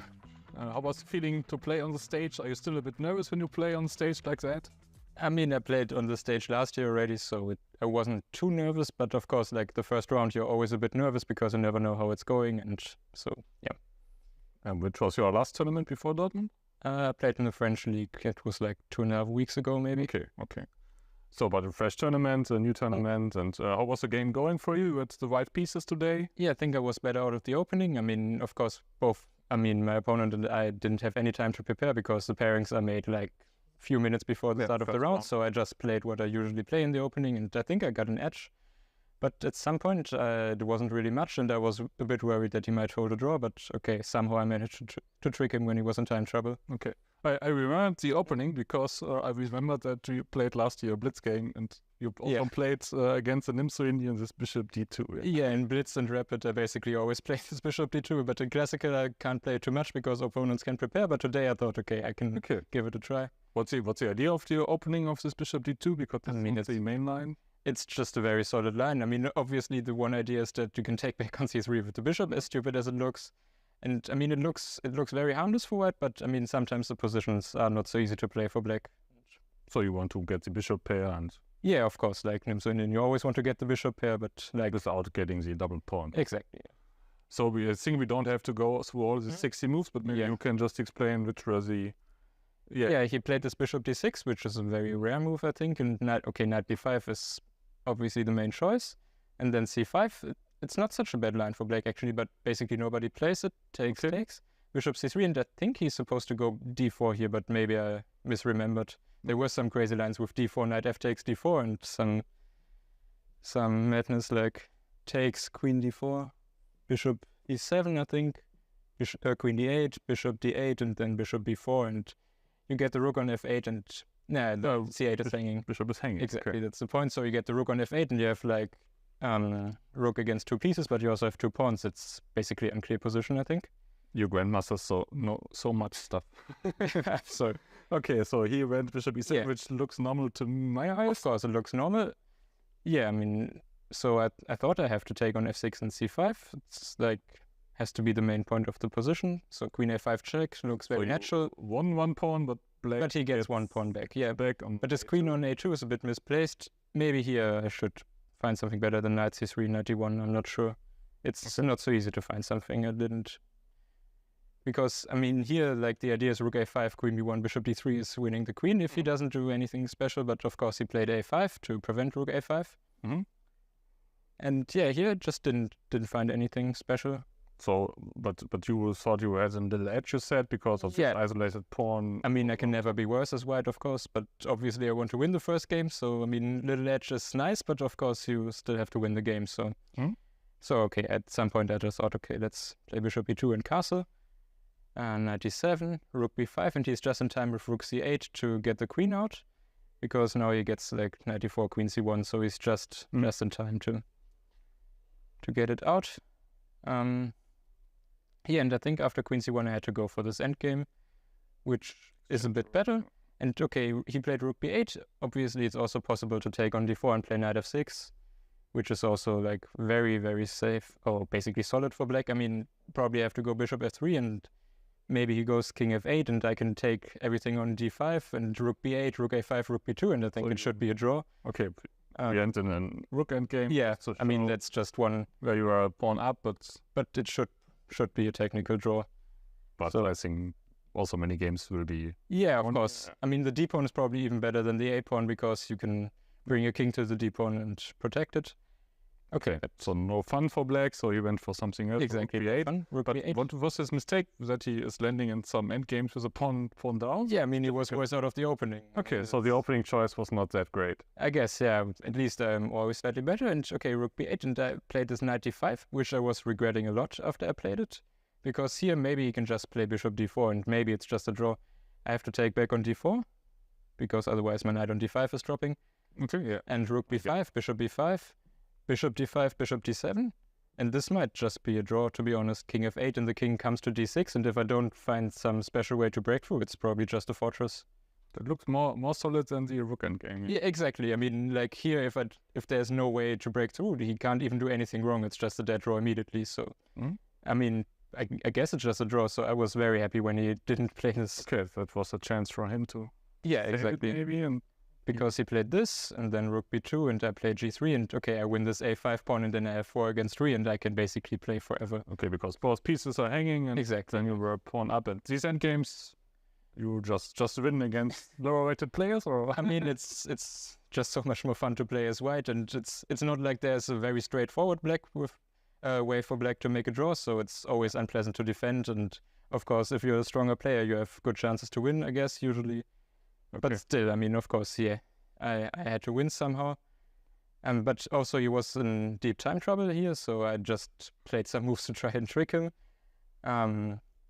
Yeah, and here after 95, f6 is just basically a blunder, I think. So I thought what he has to do is bishop f6, and then bishop c4, bishop e5, rook e5, but it also looks really bad because the knight on c3 is stupid. Because he attacks his pawn on e7, so he has to give up.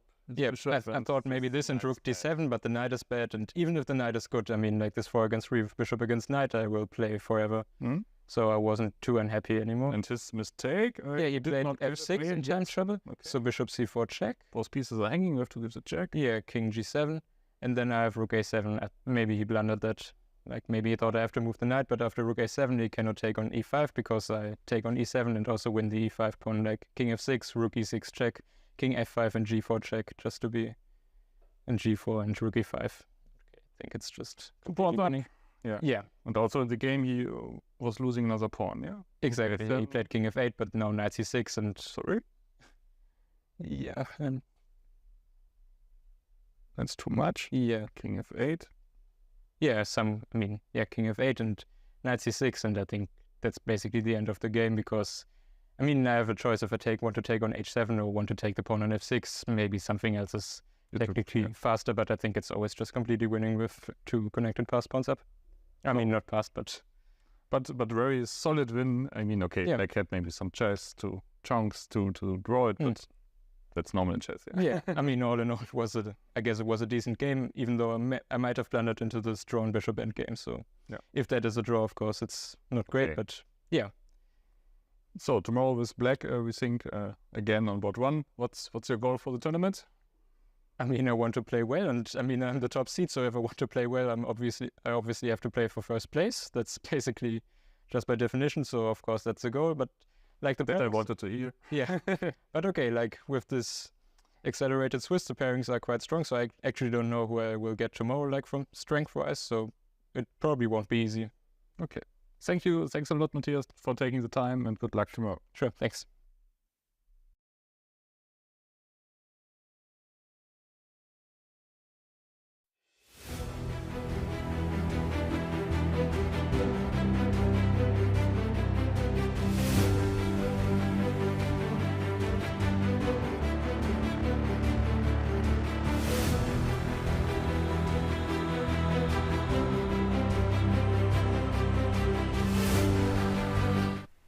Hello and welcome back to day 2 of the Dortmund Sparkassen Chess Trophy.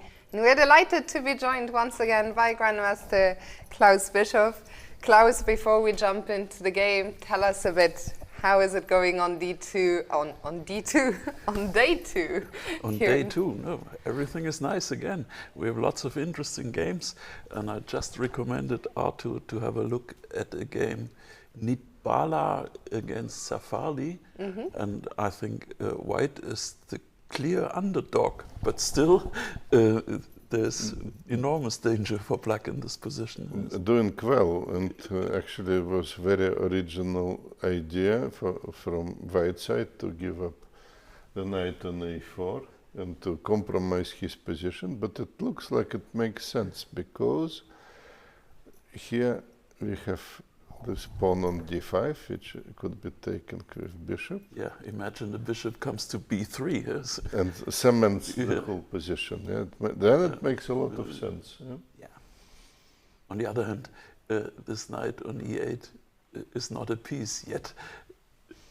Yes, absolutely. No squares for the knight, absolutely restricted. True. Sorry. need to be somehow developed. Now this looks very dangerous for... No, actually seems black is lost, but you never know with strategically lost, yes. These very strong grandmasters. Maybe something... Oh, I'm sorry, I'm missing the target now. Maybe go like this, trying to make more understandable. So he can't take the pawn. That's first bad news. But what is going on here? White may have some combinations, yes. Very dangerous, eh? Very dangerous business. With pawn on h6. Yeah. Already checkmate is ready, yes. Oh, yeah. This is the kind of pawn Kasparov used to say, it's as strong as a piece. And with very good grounds. We close to some sensation in the game, yes? Indeed, it is very difficult to play, to defend this position. Yeah. Okay, so we'll keep an eye on that one, and thank you so much, Klaus, for alerting us to the presence of this very exciting game. And for now, maybe let's return to our top boards in the A group, starting with board number 1, maybe.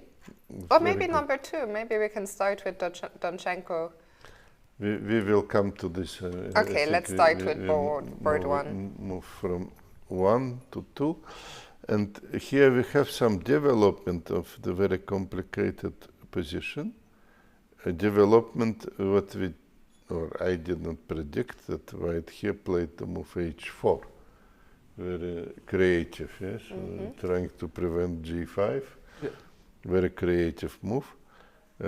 Black answered with h6, so nothing actually happened in the sense of g5. And I don't know if it was a plan, but now White played g3, g5. So it looks like it became even worse for White, yeah, this situation, because we are also opening the line. White wanted to prevent opening of the lines, but somehow totally failed to do this, and now we have h5. Okay, at least that was consistent. g4 came. Okay, I see that the engine prefers to put the queen on h1, but we can understand that Ashot Parvanyan can't do this out of respect to Matthias Bluebaum. Once I lost the game against Michael Adams, who put the queen on h1 actually in a similar situation. Well, there's a famous game by Tigran Petrosyan, who had a queen in h1 and had, of course, everything defended. And he's probably Ashot's idol. But he failed to do this, and he played queen to d3. That was actually costly, because he lost the pawn. Yes, that's what he thought probably would offer him enough compensation. But basically Black is trying to continue attack here on the side and using all good people here, pieces, just to create already some threats.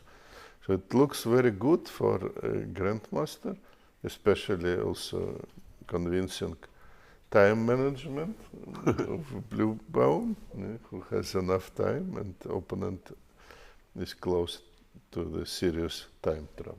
But believe me, I've been doing comments on Parvanyan's games quite often during the last years, and it's more difficult to be behind on him on the clock than being ahead of him on the clock.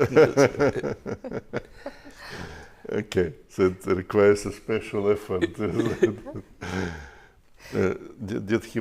We have a move, bishop h6. Yes, okay, let me put it on the board. We have bishop takes h6, and probably f4 is coming. Okay? Looks like a logical continuation. This is very difficult. Aha, if bishop takes f4, you have rook takes h5. Maybe. Maybe, yes. But black can do different things. Okay, let's say more natural position. Looks dangerous, yeah? Looks like black is really attacking.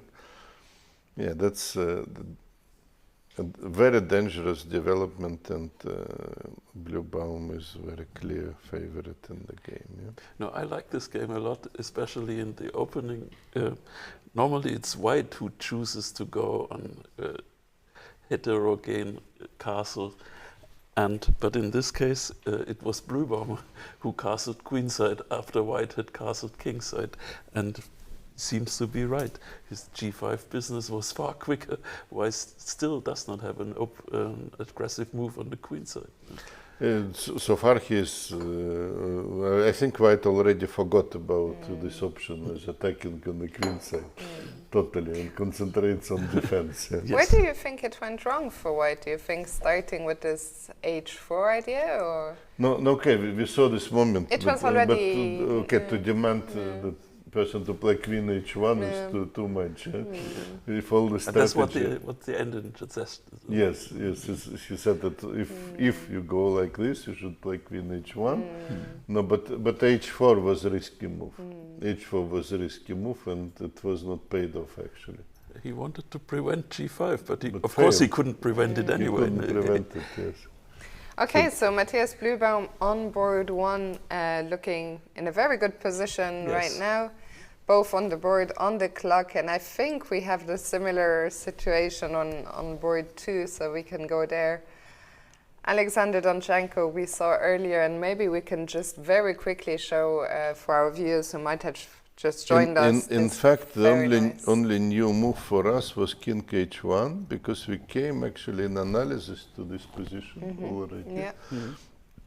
And what we were thinking was actually a good alternative. I'm sorry, after rook bd7, we were thinking that white can take again, play bishop e3. Now, not so clear where to move the rook, perhaps full way back to protect the bishop, and just bishop b3, followed by rook c7, very unpleasant positions where we thought that white has fantastic chances to win it. Yeah, you can even, your red arrow, you could make it one little bit further, bit longer. Yes. Rook takes c8 would win immediately. Yes, this means that rook c7 is not preventable. No? Not preventable, because you have to take the bigger evils. This looks very strong, and king h1 looks like a strange move, to be honest. It is a little bit strange move, but it probably just gives the ball to the opponent, just to force him to think. Maybe it is kind of practical move. Okay, he avoids threat knight f3 check. Yeah, that's understandable. But okay, so I understand what he wanted to avoid, but was king f1 not possible? Let us see, compare with this. Yeah. Because this king h1 looks so strange. It looks like a little bit too much, asking too much. It makes the position worse. Yes. Okay, this is probably on a positional level, it is more understandable move, king f1. No, this would not have come as a surprise. But king h1 But king h1 is a totally surprise. But was he just worried that the bishop will come to a6 at some point, or what was that the thinking? You should have some hidden agenda, yes, but we don't know it. Very well hidden. Very cleverly hidden agenda. But this was this game where knight f7. Black allowed knight takes f7. Maybe we can show that moment just one more time for any viewers who might have just joined us now. Yes, that is actually in a way. When I showed this move, knight takes f7 upstairs, I thought it will be over in a few moves. But of course I was wrong. It was close to be over, but to complement the opponent, Adelaide by, he fights, he fights. So that's what happened. Knight f7, knight g3. It is almost like a forced line, a very big forced line. White is pawn ahead, so black is forced to do something. And another intermediate move, bishop f4, rook c1, and white is going under black pieces, attacking it, and here we had a straightforward line. Instead, much more sophisticated move came, which really put Adelaide in a state of long thinking. Yes. No, I like this kind of. No, actually, I do not like this move at all. But I'm always wondering if Karpov had wasted a second for king h1. Yes? Maybe not. Probably not. But on the other hand, you never know. It may be winning. Yes? At least it sets serious practical problems, because also black should look for some hidden differences between king f1 and king h1. So we don't see it yet. Black also has a big time problem. He's now under 9 minutes for 20 moves still to go. So yes, it's a very tough game for black, and indeed it is still a very comfortable situation for Donchenko with better pawn structure. Yeah, it's probably not going to be as crushing as we expected, but he will probably get the job done anyway. Maybe for now we can check out on board 3 Michael Adams. That was a quiet game. It looks like a relatively small development without big highlights, with exception that white is coming closer to the time trouble now already. We left the position after the move rook fd1, so we can just make a few moves for our viewers to refresh. Yeah, we can also we'll bring the camera to Mickey in a second, so that we can see what can we read from the body language. And meanwhile, let's catch up with. Very normal, very natural play. It could be done a little bit quicker only. Anyway, if you want to read Mickey's body language, good luck. I said that earlier, actually. Funnily enough, I made the same exact point. Yes. It looks like absolutely the same. Probably he and Spassky would have been the best poker players among chess grandmasters. Yes. Who knows? Who knows, yes. But whose move is it now? Now last move was rook takes c5, so white is to play. It doesn't look so horrible. Only this what is really confusing. To start with, maybe white should do something. Maybe, but don't you consider bishop takes c4 as a threat? Maybe not.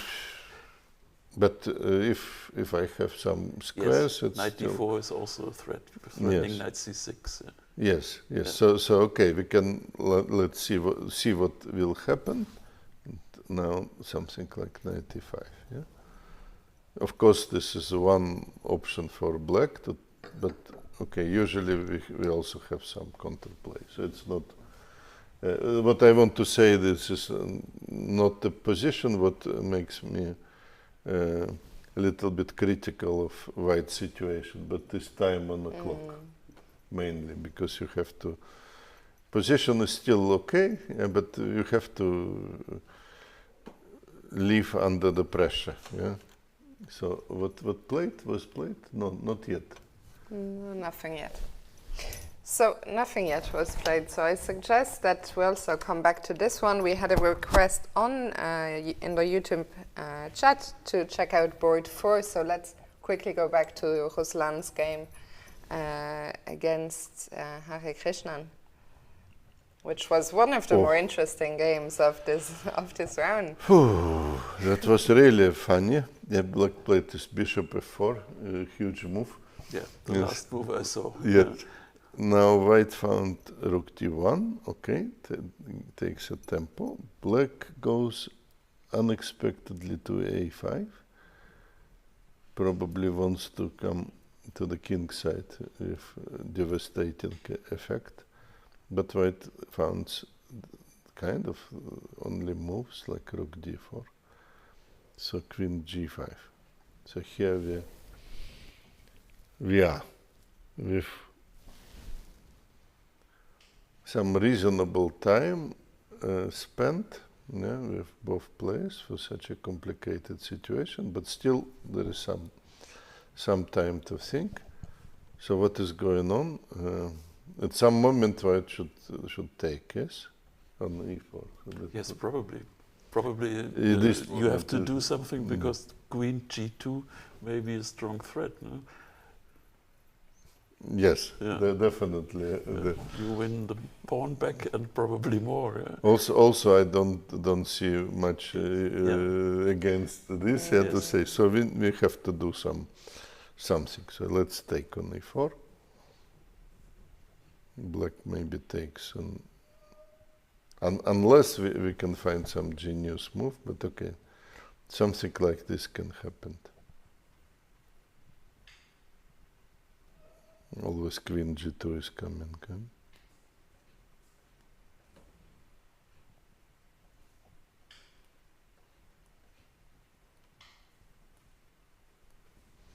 And what's happening here? The position gets simplified, or? Yes, but it is still kind of counterplay. Yeah, so we are not really. Still dangerous. Was it possible to take on e3 with the pawn? Here, to take with a pawn on e3. Okay, also possible. You want to play? Yeah, I'm still dreaming of walking to b1 with the king. But that prepares us again for no-castling chess, which we'll play tomorrow. Okay, my next move will probably be rook f1, so the castling problem is over. This. Okay, this is interesting position, definitely very, very exciting. No, but white already played a different move, what I haven't seen, h4. Forcing the matter, so queen g2. And this is an idea. So idea, if queen takes f3, then bishop d1. Wow. That's an idea of Ponomarev. Even that, of course, is not entirely clear. But what a player, yeah, which is such a possibility. So queen g2, queen f1. So trying to force the events like this. Yeah, and pawn takes f3 is not possible because you go rook f4 and there's no trick. Huh? Yeah. No checkmate, whatever, yeah? Okay, no doesn't work. Yeah. Missing some support from the rook c8. Yeah, should be on d8. Yes, for everything to work. Oh la la. So, yes, so then queen f3, bishop d1, and now black has to find move in the style of Shirov, sacrificing some material, crazy chess, continues, something like this. And we're still in the game. What do we have? We have rook, knight, for queen only. Okay. No. Well, but on the other hand, imagine there will be a pawn on e3 and a rook on d2. This is not very clear. Not very clear, yeah. No. And this rook h1 is still doing nothing. Yeah? True. So we will say situation remains very interesting, and your plan is valuable to bring the king in a safe position. Yeah. Could happen, yes. And still black has initiative here. Yes. Yeah, black has initiative. No, not much material, but some serious initiative. Yeah, but imagine still e3 here. What is e3, rook, yes, I agree. Yeah. We have to No. No? Is knight d5 possible? Oy. It doesn't bring a lot, but it's a propaganda shot. Yes, it looks nice. But looks nice, yes. Anyway. Okay, well, this game is going to remain very interesting. I suggest that for now, maybe we quickly take a look at the two games that are on the stage in the NFA Cup, and then we will let you go, Klaus. So let's maybe start with Dinara's game. Which is, of course, very interesting development. We left it somewhere here, where she played e5. I took. No, that we still saw, but now the decision was to take with pawn, maybe bishop. Take with bishop was also a very interesting alternative. She took with pawn. Here I was wondering if h6 is a good move for black. To prevent bishop g5. Just protecting g5, and white can hardly play pawn takes d5. This does not work. No. Knight takes d5 is too strong. It makes sense, and so one of the motives for white is to do something like this, with idea of checking.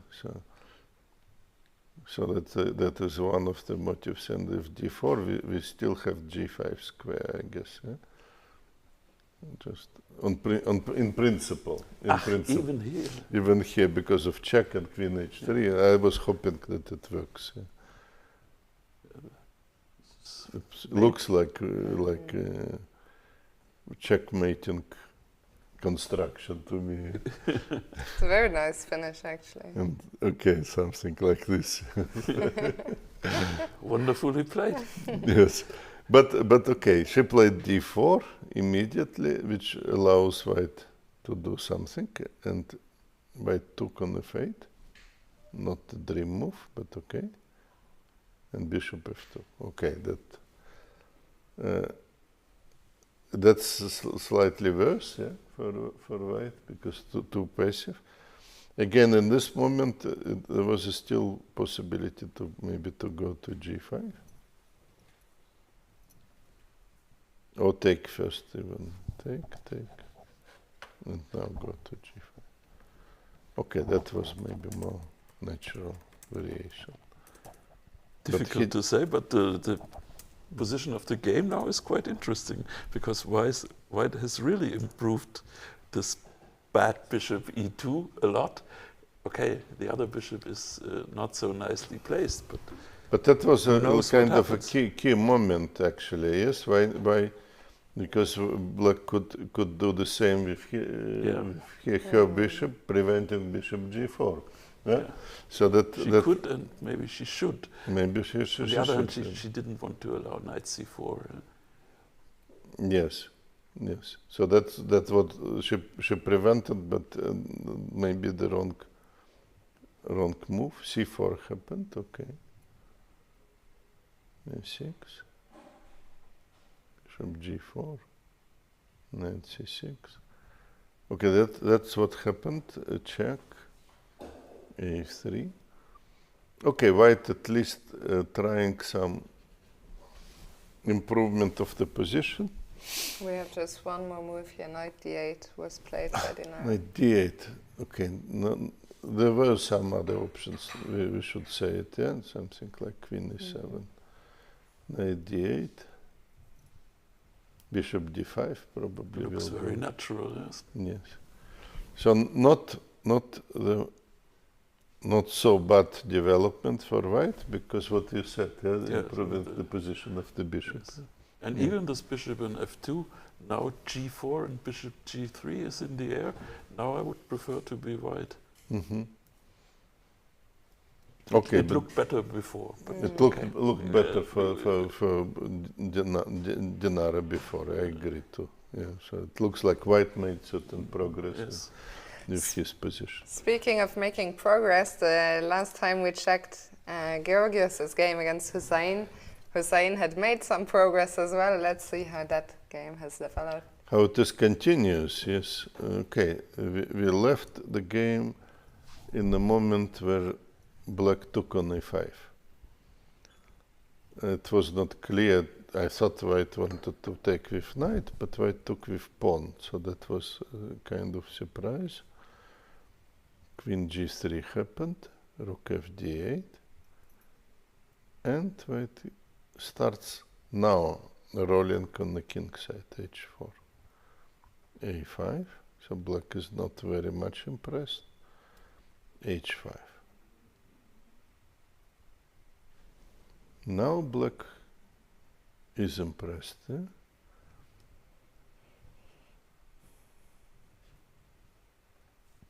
Because how then to explain it is trying to bring the bishop. The queen is helping to defend the 7th rank. So that's the point. Okay, the principal question is b5.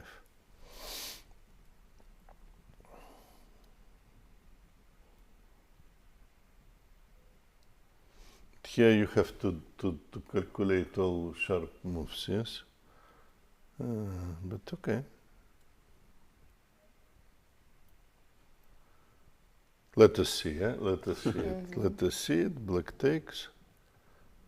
We take, maybe here.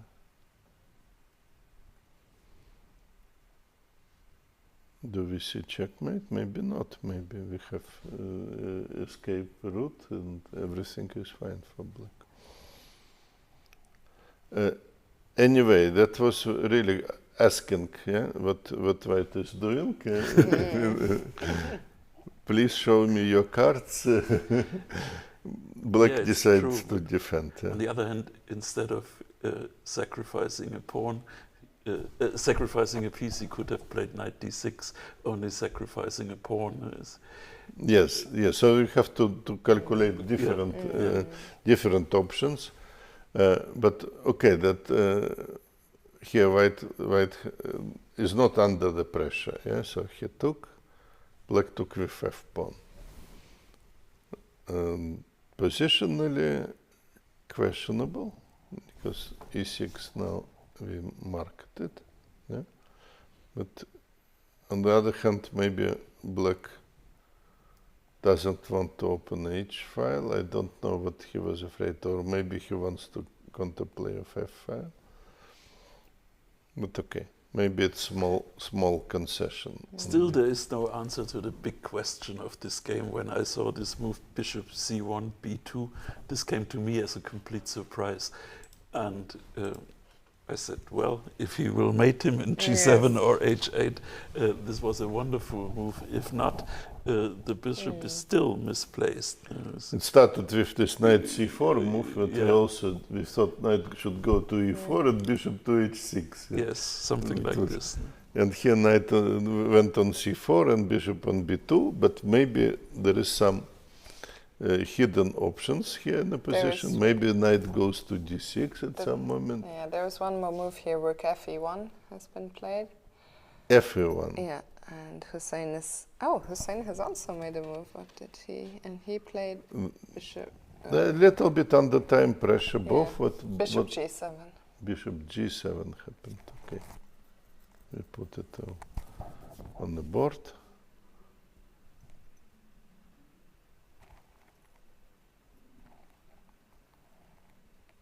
I'm not really sure if bishop g7 improves the black position. Now this because knight d6 may be very interesting. Could have more sense. Sooner or later. That is true. So this still we have lots of interesting games. I will Klaus, have to go up. We will. Thank you very much for coming. I think today... Yeah, it will become, or it's becoming a habit. Yes. No, but I mean, today all of us have some very sharp, and I think there will be a lot of time trouble across the board. So we are going to go on a very short break, but it will just be a minute just to change the seating arrangement. But Klaus, thank you. And I will come up to the first floor and continue the show. If you're here in Dortmund, come and see Klaus in the flesh. See you in a moment. We see you tomorrow, Klaus. Thank you. We see you soon.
Welcome back. We are delighted to be joined by Grandmaster Pavel from Ukraine. Pavel, welcome to Dortmund. Yeah, thank you very much, Fiona. I'm happy to be here again. I can imagine Dortmund has become a little bit of a hunting ground for you. You won the German Grand Prix 2 years in a row. Before we talk about the tournament that you will play this year, can you tell us a little bit about your memories of the last 2 years of playing here and winning the tournament? Well, yes, I was, of course, first of all, was quite happy to be invited. 2 years ago, first time I played in Dortmund, and I played with such a legends like Gata Kamsky, Ruslan Ponomaryov, my compatriot, and also Rustam Kasenjanov, among others, and it was a great experience, and yes, I was really happy. By the way, to beat on demand Rustam in the last round, and it was indeed a great memory. And yeah, that's how I won my first tournament in Dortmund. And the last year it was a little bit different because my life has changed because of the war, and I wasn't really, I wasn't really, let's say, very well motivated to play, but for some reason it happens, yeah. It happens. I also managed to win, but it was a really big surprise. I imagine, of course, that it would be very difficult, to play with full focus in those circumstances. Let's talk about this year. Tomorrow you join the action. Tomorrow marks the beginning of the No Castling tournament. You will be playing alongside some legends. Again, your opponents will be Vladimir Kramnik, Fabiano Caruana, and Dimitri Kollars, who also surprisingly won it last year. Let me ask you, did you do some special preparation, or what did you do to get ready for this tournament? Yes, first of all, of course, it will be the first experience, and I never play it anywhere, either online, offline. So, of course, I guess without any experience and preparation, it will be like dark forest, something like that. And yeah, so I did a little bit. And okay, but not so much. So we'll see how I will perform in this situation. So yeah, but actually it will be something really different, because as far as I see, okay, the theory is clearly, not 100% different, but concept of the game is much different without castles. And then also I don't maybe there are some bases. Maybe somebody are collecting some games, but I'm not really sure. I just saw maybe a few dozens of games which is available. So I don't know really what to expect. We will see how it goes tomorrow. Does the game go slowly without castling? The tempest confrontation starts later, or what is the? Yes, it's hard to say. Maybe in many occasions a bit later, but on the other hand, I felt that maybe the price of the move, at least maybe from point of view of black, is higher. Maybe that's what I felt, because okay. Maybe some position without space, some cramped position, let's say. Maybe almost lost. In most of the occasions, it's already lost. Like so, there are some. Yeah, I have some ideas, but I don't know. Maybe I expect that everybody made some preparation. Did you play some training games? No. So tomorrow will really be the first time. Who are you playing against? Vladimir Kramnik. Okay, so a tough first round game. Now let's jump into what is happening here today. We will start with the area open. Have you been following the action a little bit of what's been happening? Yeah, from the opening I was following just a little bit, yeah.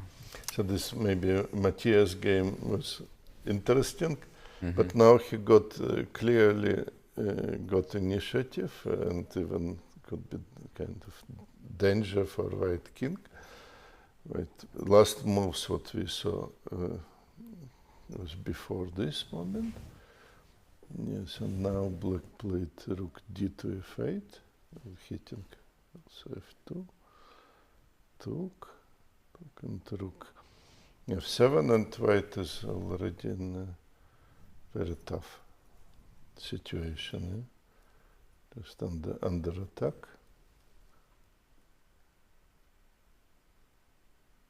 Asking the queen what to do, because queen from h7 was in a way protecting two important squares, so it's actually clever. Is it just clever over? Or? It looks like over, yeah. Okay, what if white gives a check? Yes, check is okay, but then how to protect again this h2? I was thinking maybe on h8 instead. To give a check on h8? Yes, let's try it, because then at least we're protecting h2, but this is also a threat. So, and now the big question, how to deal with this one? Yes, because the queen f4 is another big threat, yeah. Queen f4. Yes, and then also later followed by some unpleasant development, maybe. Oh, actually we can see on our screen that Ashot in fact just resigned, as there was no way to deal with the two threats. So that is our first result on the stage, a win for the top seed in the A Open, Matthias Blübaum. And we are going to move on. Very nice game. I think once he was given the chance, I think the game was in the balance, but suddenly he just took the initiative and white never managed to get any counterplay. So let's check in with Alexander Donchenko and Adelaide on board 2. We left when Donchenko made a very strange move, king h1. And the last one, king h1. Pavel, share with us like your thoughts. We were very actually, on that computer we'll do the very strange puzzle. Yeah, I thought he was almost winning after the opening already. Yes. No, it looks also like his preparation and very strong variation. Yes, he probably was, I don't know, some evaluation was maybe more than one after move 15. Yes. And now white to move, No, he made the move king g1 to h1. So it was the last one, exactly. And black played bishop f6. Again, what could be done is difficult to say, but this engine suggestion was a6. Still fighting, but we see that opponent also doesn't have enough time, and he was under big pressure. And actually, Alex has a lot less time. I don't know. I think the clocks didn't update there, but Alex is also down to only 2 minutes. 13 minutes. I have to refresh my computer. And here rook e8 happened, yes? Yeah, rook e8, yeah. So black is suffering immensely, yes? Yeah, Alex just made a move. What was it? Knight d6. Probably with this clock, any move would be difficult here to play. Let me refresh it for the second. At least practically it looks totally lost. Sorry about it, just 1 second, I want to refresh. Because then we have the right clock.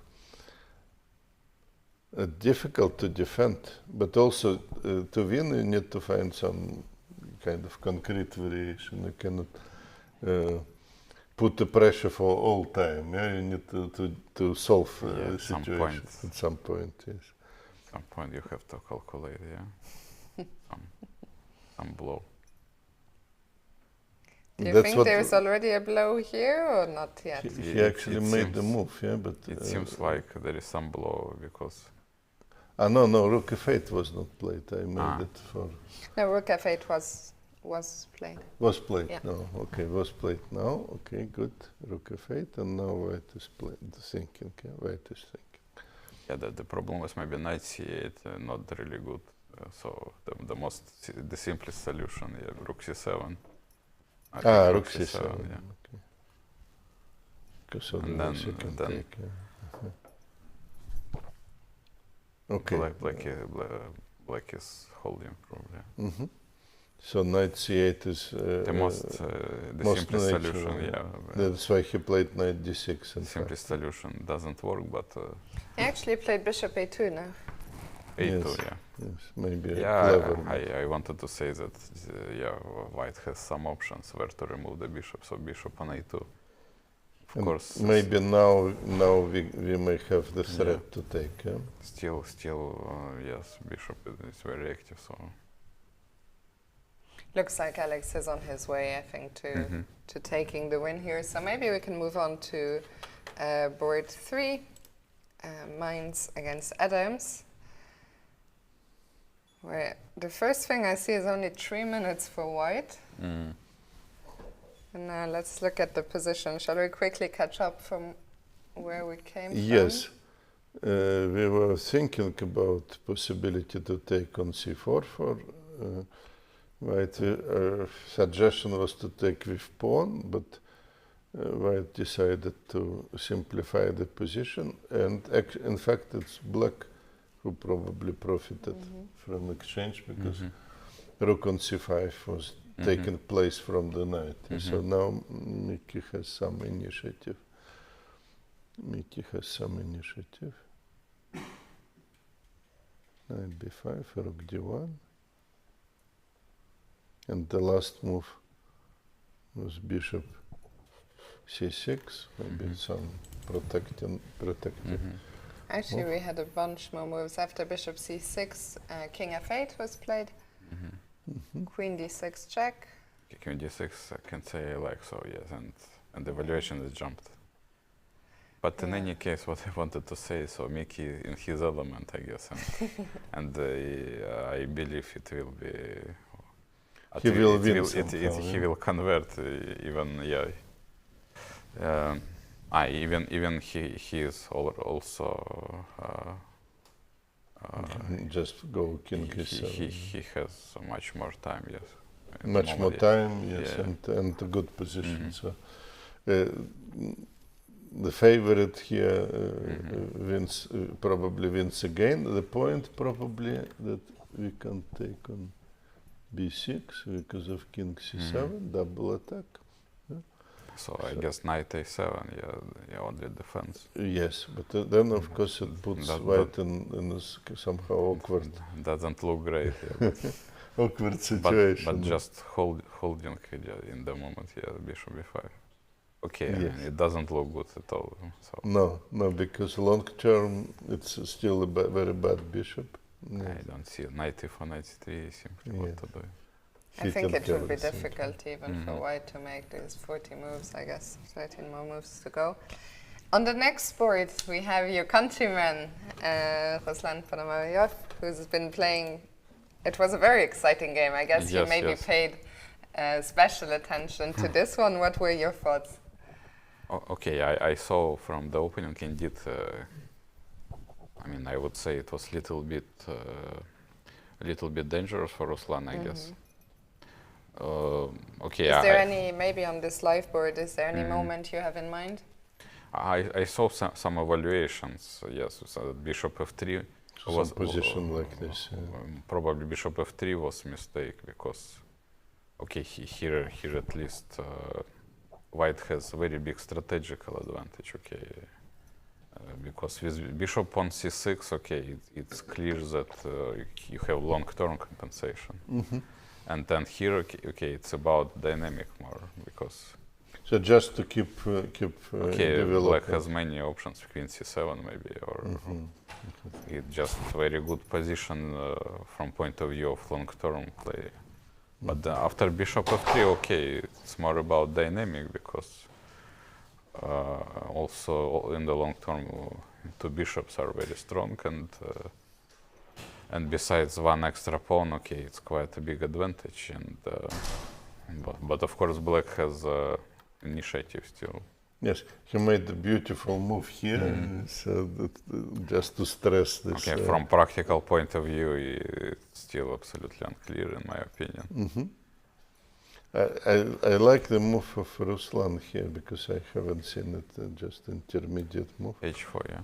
Yeah, I think the point was we were not coming to definite conclusion, but this is a point which was like easy to miss. But still, it is it kind of quite complicated. Looks quite dangerous, yeah. Yeah. Can take on e3, then d4, yeah. Yes, yes, it is very unclear still. But in the game... Here I wouldn't take white, I guess, yeah. Here black played queen h6, which is retreating in a way, yeah? Yeah, it doesn't look promising, yeah, I guess. It took. Now it took. Okay, now computer jumped with evaluation. So is it actual, not actual position? It's not actual position. Okay, we see it simply also correction of engine. So there was a good opportunity for Ruslan to hit the f7 square from two sides, yeah, diagonal and yeah. So let's see. Just very bad, yeah, for black. Yes, it's just one check, which is not serious.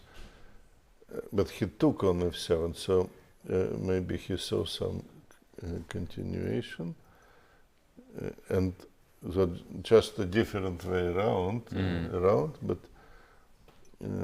black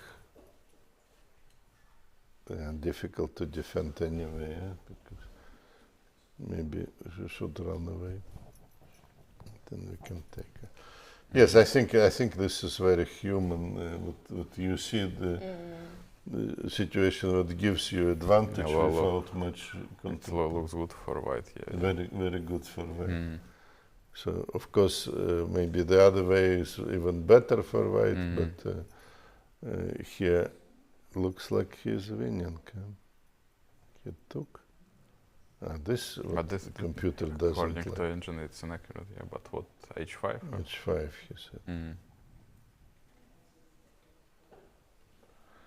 Now we have to understand what is going to go on rook h4. Yeah? That's possible to miss. To miss, yes. Yeah, but on the other hand, yeah, h5 also quite logical, undermining call.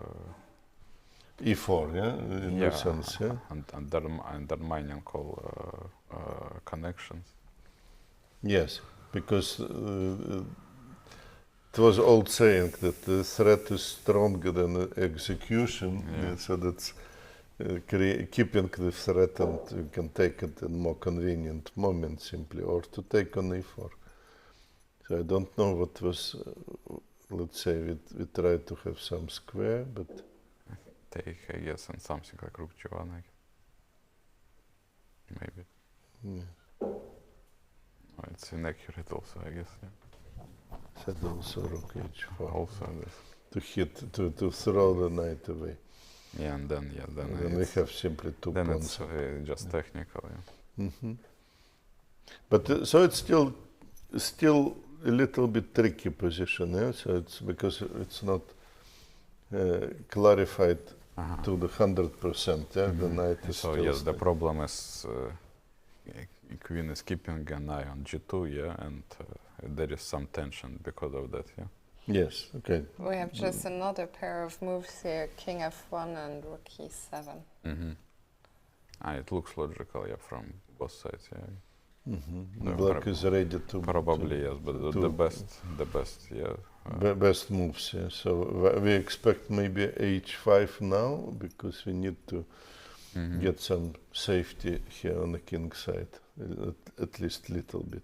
But rook e7, quite good move. I mean, defending and attacking at the same time. Actually in a very short time, it was available. Nice move, and to be able also, if necessary, to protect. So queen something e6, like queen this, c6. if you go, or queen a6. Probably c6, no? Or a6. Or a6 with check, king g2. I don't know. Maybe And now rook f8. Mm. Okay, that's funny. So it is still a lot of tension in the position. So okay, now yes, in this position it looks a bit scary for white. We need to be careful with this knight jumping. Nine. Yes. Knight and the weak king. But the one thing that's working in Ruslan's favor is the time situation under 3 minutes for black, but of course it can even up quickly if he's not careful. Okay, we'll come back here in a second. Let's quickly go back to the NFA Cup, where a lot of youngsters are playing. I don't know if you're familiar with too many of the players from the tournament, but I'm sure you have seen that Nara has had some great results lately. So let's check first of all the position of Nara, yes, which she is getting following. She had a good position, but now it looks more balanced in a way, because white managed to exchange white squared bishops, which was improvement, definitely. What was the last move here? b3, yeah? The last move was queen g4. After b3, g6 was played and queen g4. Okay, sorry. Somehow I'm missing the moves. Here I have to do again the refreshing process. Yes, now I have everything, and queen e5, queen e7, that's what was played. b3, g6, okay, some kind of normal position. What would you say, roughly in the balance? Or? Roughly in the balance. What? Yeah, but easier with white, I guess. Yeah.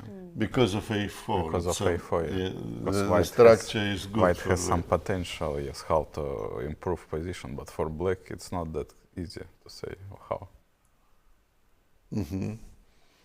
So we should be very accurate with black, yes, not because to get to bad position at all. Because this. Yes, this passed pawn with connection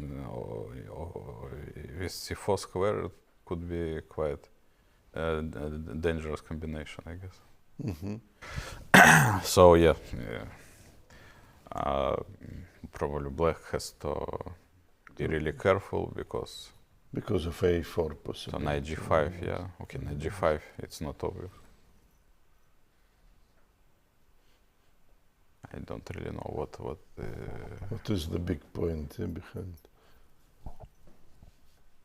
something. Yeah, that's what I expected, but to happen. But it's not really human.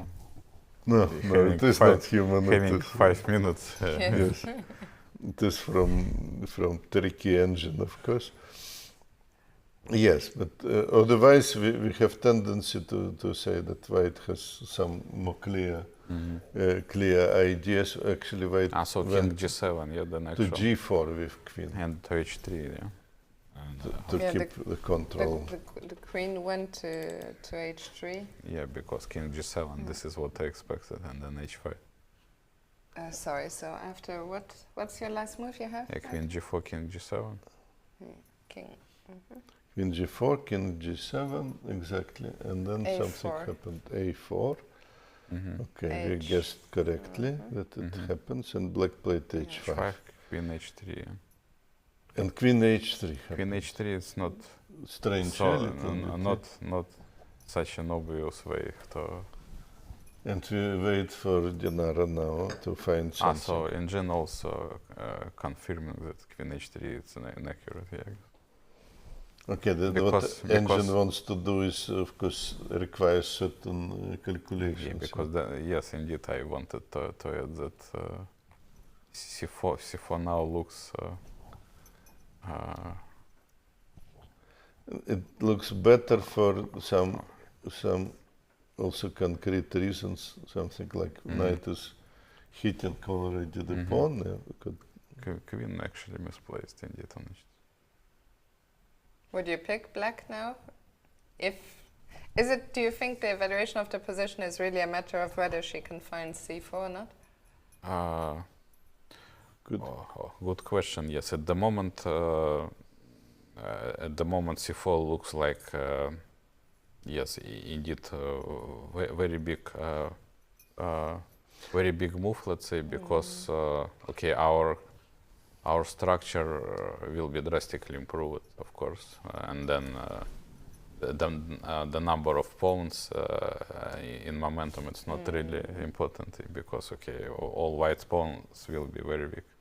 No, a pawn is excellently supported, and more important probably that white knight. I'm going to interrupt you for 1 second because the fans are going crazy in the chat. They want to see the game of the big Greek, Giorgi Souleidis. Oh, sorry.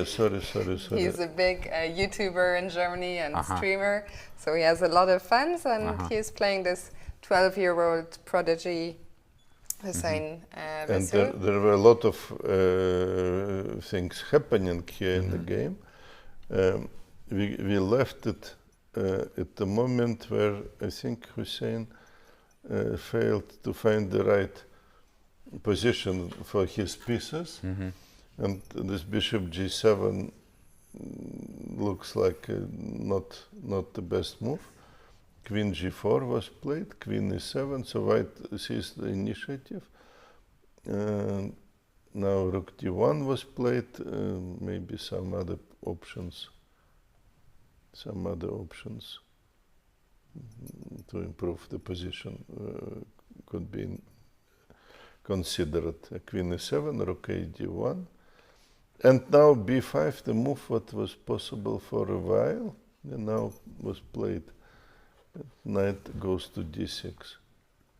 Somehow Hussein decides to let it stay. Okay, and here. Okay, that was the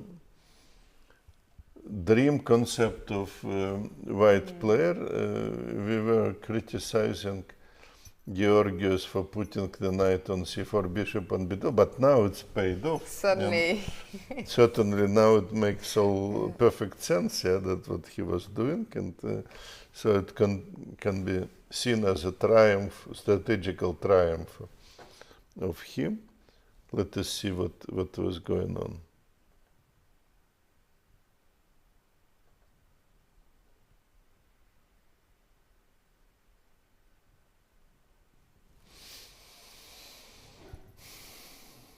Okay, there are some other moves available. Okay, I just mentioned some alternatives. He wants to go to g5, but okay, not very clear if we need it. But also Hussein is a tricky player. I think also one of the problems for Giorgios, we see him there on the screen, is that he's down to just 30 seconds, but still the time. Still five my moves. time is not really working. He just dropped under, so he must have 1 minute, just under 1 minute now after making his move. So just a few seconds, and yes, that's what happened. Look, I think he blundered. Can it be the case because rook was under attack? Okay, he could move it away, but he made intermediate move and blundered it.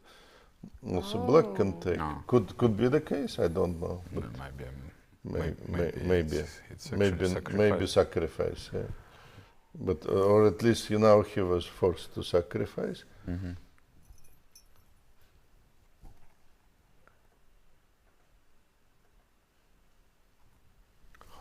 We still have some more moves. So after queen f7, bishop f6,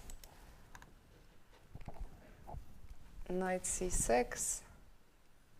Okay, I thought the bishop f6 might be an So accurate, probably he doesn't really need to think. Yes, Georgios. If he plays his nature, let it play. Yesterday was brilliant game, and so here.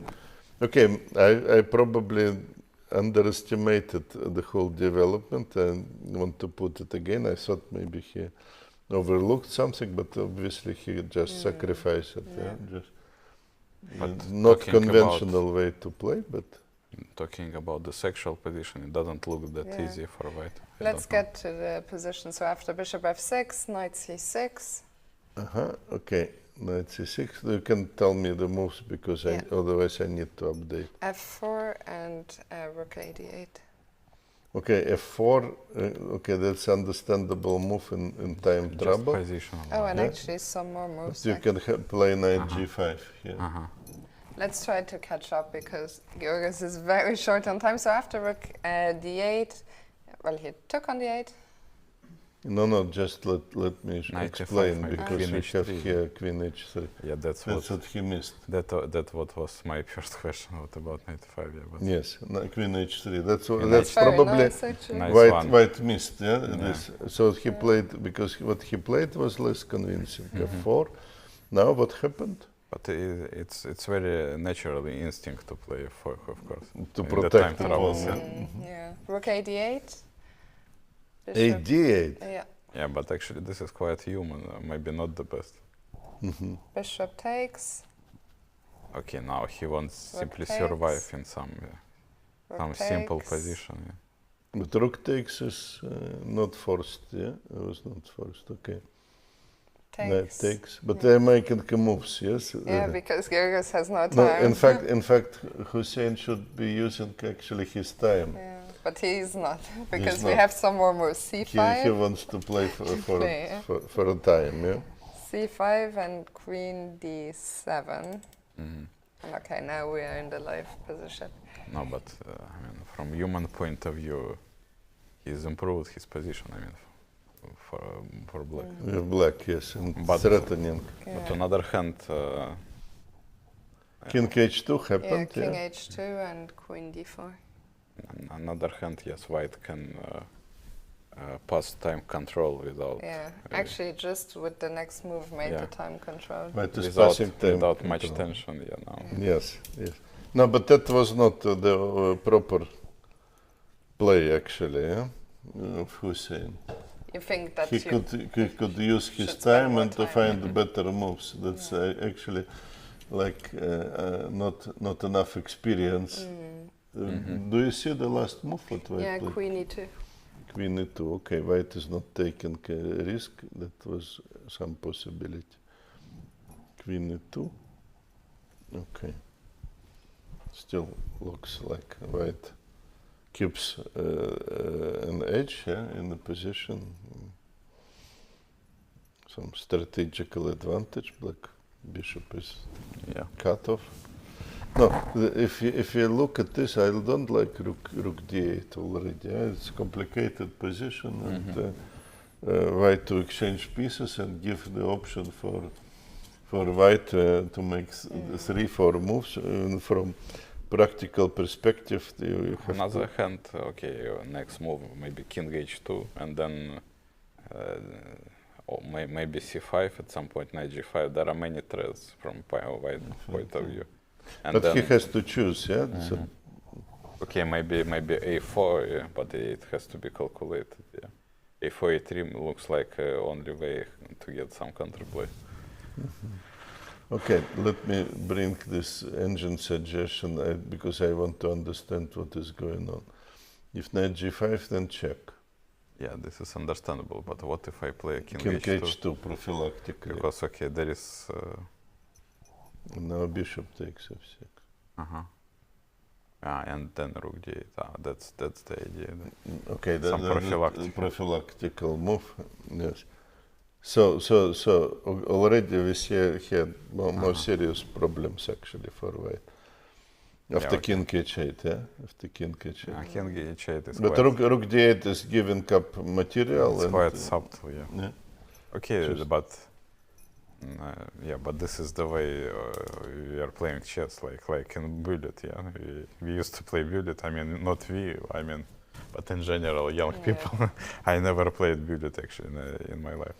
But indeed, I mean, we used to play something like that, and that's okay. Yes, but okay, again, it was down to 1 minute or 30 seconds. Yes. But that's and the worst thing you can do is exchange pieces. Yeah, that's psychologically wrong. Yeah. Yes. I mean, even if it's even if it would be a good move, so basically you don't pose any problems. That's correct. Yeah, but you have to spend some time. Do you still work with Hussein or not anymore? No. Shall we go back to Ruslan's game, see how that is developing? Yeah. Pavel, I guess that's the game you're most curious about. So let's go back. Yeah, probably it was also the most tense. Yeah. Yes. Okay, what happened? It's a lot happened. Completely different position. Okay, seems like Ruslan has clear advantage, but. Let me find the game because I'm somehow here. Move 34, so 6 moves to go. Oh, okay. Let me still Arthur, a lot has happened. It's completely different position happening. Really. Let me do some refreshment and. Okay, but in general, it's very much in style to convert for Ruslan something to some technical position because he's well known for. He was always well known for his technical abilities, and then I think he's happy to have this position. It looks like he lost some material now. He lost maybe part of advantage. No, I mean White is still up on material, I guess. But I mean, but just little bit. Little bit, yes. Yeah, just very small. So what happened here? We left the game where it was possible to check. Yeah. By the way, just before we jump into those moves, just wanted to let you know that Alexander Donchenko on board 2 has won his game. So we see that only 3 games remain on the stage. And yeah, let's see how all the pieces came off. Let us see what was going on. That happened. Queen h4 and then move g5. Wow. g5, yes. I would hardly consider He's very talented player, obviously. Little bit against all odds, our fundamentals. Against fundamentals we were studying. Against all odds, yes. Arthur, what did you say earlier? Something like this is not how you learned to play chess in your school. No, not exactly. No, but. And White sacrificed the queen. Okay. But so it made a huge impact on the course of the game. Obviously, White. So okay, takes and king h2 looks easy. Doesn't look that. Because also complicated. Sorry, no, but just to interrupt you for half a second, just for our viewers, they can see on the screen that Mickey is just getting up. He's also, I think, won his game. So we are now looking at the highest rated remaining game of the Open. That is his position. But the game is finished. Yeah, finished because of time. Because of time here. But okay, also the a-pawn is running. No, king is still here. Okay. Is White or Black to play? Black to play? No, White to play. White has to move knight. And then knight goes to d6 simply, yes. And okay, but I felt that it was unavoidable. I mean, White's defeat was unavoidable because it was his position. We saw here the clock, everything. Knight a7, we can see how it happened actually. So, it was exactly what we thought. King f1 and knight d6. Yes. King e1 and knight, simply knight b5. Knight b7 was. Yeah, but indeed, the question is, okay, indeed looks like knight takes is the only way on b5. Because here, okay, even if you are not losing material, it's just lost always. But another idea is knight d8, actually. You can also arrest the knight, second idea. And if you move... So even if White would not lose on time, he would lose it anyway, yes? I guess he probably resigned. Maybe he resigned because he saw this coming. So let's go back to Ruslan. We're still four moves remain before the time control. But it looks like now it should be basically draw because no, but you can't avoid the perpetual at some stage. Yeah, but I think it's not about perpetual, but queen e5, it's a big threat also, yeah? Because, okay, yes. If I manage, like let's say, to put pawn on h6, and then if I manage to put the bishop on d4, yes, and everything is protected. Yes, I think, okay, I don't know about valuation, but it looks very nice from human point of view. And okay, you can play on hundreds of moves without risk, and then it's exactly what I call, yes, Ruslan's element also. But in general, I mean, I guess it's quite easy and pleasant to play for everyone if you're white. Yes, but queen is powerful piece. Yeah, so I don't know, bishop d4. I'm not really sure because now black can play maybe h6 and then keep like this. Not only h6, but I don't know. Any move is possible technically. No, but yes. also queen g5, something like that. The problem is I can't. So you wanted to put this position, like okay. Okay, well, a5, of course. No, but generally I want to say that black should hold everything, yeah. With some reasonable accuracy, of course, but... practically, anyway, white has quite reasonable winning chance.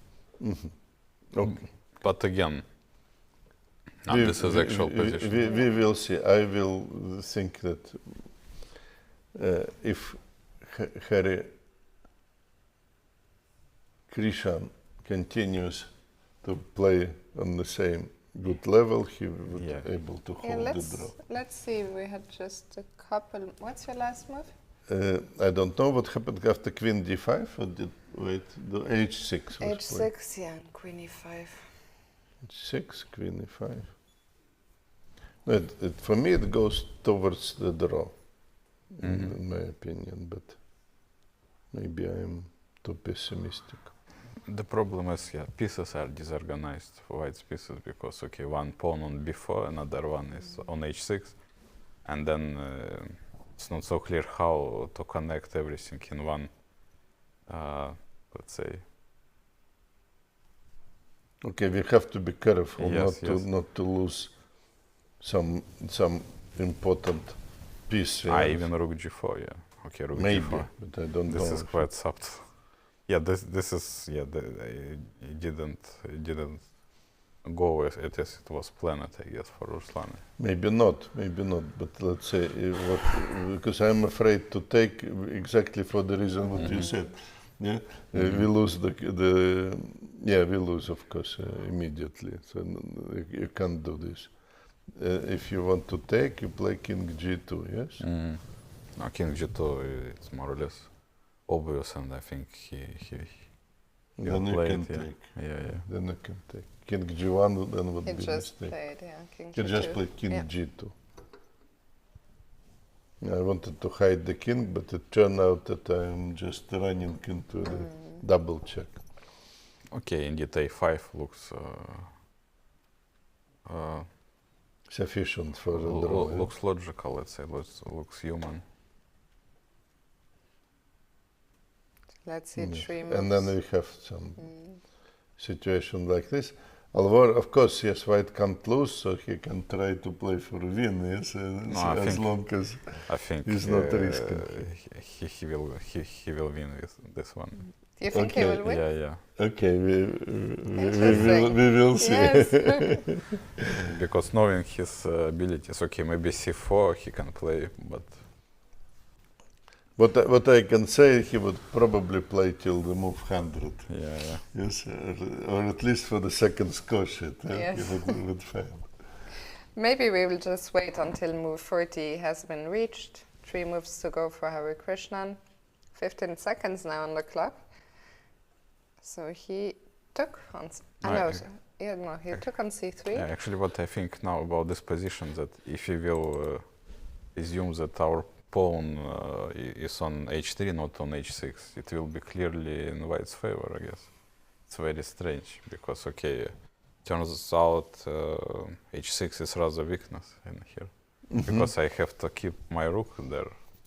Too optimistic, too far advanced. Yes. Because now and then with pawn on h3 also it defends the king. And then on h6, yes, it's very strange, but now I think that it's weakness on h6. Yeah. Because normally it's other way around. I put the actual position now just in a second. So that's what we have. Okay. 40 moves are practically reached with black. Yeah, last move to make for Harikrishna, and he goes for queen g6. Okay. I think there is some. Again, my version, it will be some perpetual. I dislike actually it's F3. Probably immediately. I dislike F3 somehow, but why not bishop E3 first? Okay, check. It was a check. No, it was check. No, yes. but he before. Took on A7. Makes sense. Queen C6 check. Okay. It was by force. No. Maybe it's unavoidable. And you don't have another move, maybe because of just Queen unavoidable. C7. Yeah. Maybe it's not. It was.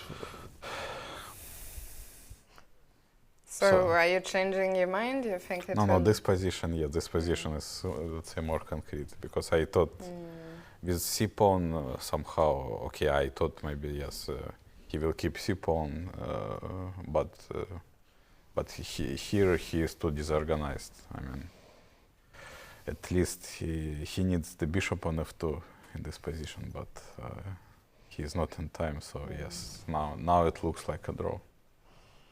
Okay, well, Pavel, I think we have kept you here a long time. Thank you so much for joining us, and best of luck for tomorrow. We look forward to seeing your first ever no casting game.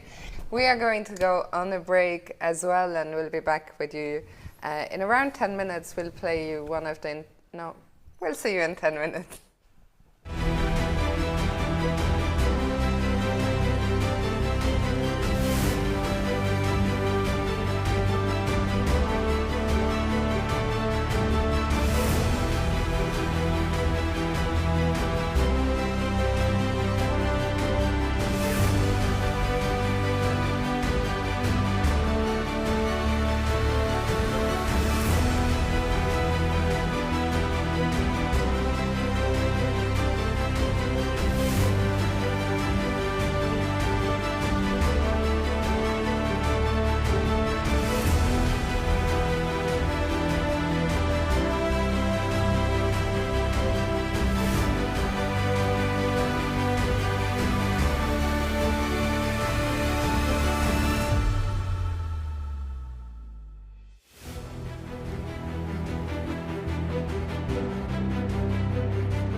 Hello and welcome back to day 2 here at the Dortmund Sparkassen Chess Trophy. And Arthur, well, it was a pleasure. We had a couple of guests. We had Grandmaster Klaus Bischoff, we had Grandmaster Pavel. It was really nice to have them. And as this was all happening, you can see on the video above our heads that the top 3 boards of the Open are done and dusted. We saw 3 victories of the favorites. Quite convincing victories, what would you say? Yes, yes. Maybe the most convincing game was Bluebaum, but also Donchenko was fully in control, and Adams played in his style, yes. The spider outplayed was weaving the web. Very successfully, yes. I must say. Yes, very, very strong spider. Yes. And now we have development in the game. Giorgi against Hussein. And I think, I was critical to my former student because he, I think, did not use the time trouble situation properly. He was trying to play too quickly. Mistake what is done by many young players, trying to play for the time and not for the position. And he had more time actually, so he could look for better moves and to put objectively more serious problems. Instead, he exchanged several of the pieces, which enormously helped Giorgi to make to the time control. And in this moment, there's already a very difficult position. White is fully in control. Hussein looks for counterplay. It's not only the fact that we can look maybe here in small details. It's not only the fact that White has here better structure. There's also Black King is a little bit weak, but another strong asset is our pawn on c5. So White, for example, here can enjoy a big advantage by playing like this. Very simple strategy that shows that Black is reduced to tricks. And Hussein was looking for some tricks here, but I don't think he was successful. I think the problem was following. If knight takes pawn, queen takes, queen e2, we may have a little bit of counterplay, hoping to give some checks and so on. But exactly in this moment, White can make intermediate check. It was one of the themes of the day today, this switching to... Definitely, it was the theme of day of intermediate checks. Then take the queen and then to use the g2 square. So, very nice development for White. Queen c1 was played now. White is still thinking, yes, I think, We don't have a move, but no, we do have a move. We do have a move, already. We do have a move, and it should probably be c7. Oh, I was expecting check first, and if king g7, let us see the variations on the board. Maybe it doesn't matter. If king g7, then c7 is winning because of the protection and direct protection.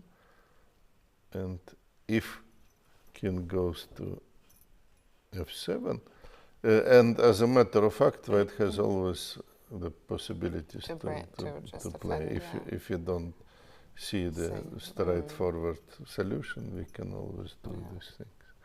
But what happened after c7? I'm curious. I'm curious. Let us see what is going on. No, but I think he just wants to... He did take already. Yes, to secure the position, but I don't understand what is going on. Yeah, No, because c-pawn was such a powerful asset. So it's very strange that he's a little bit... No, I think he blundered something from his body language. Like, okay. I don't know.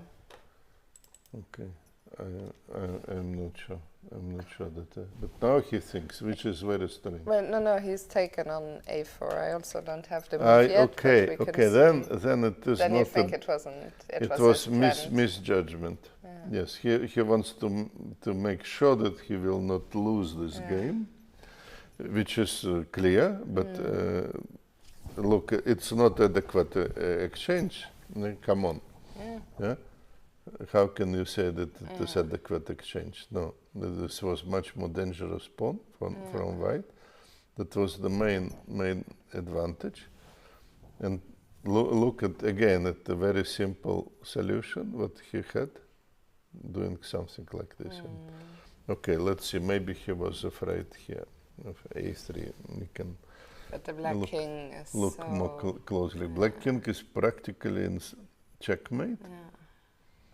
And now c7 is threatening too. Okay, and if black takes, where is the mate? Okay, in the worst case we have queen c7,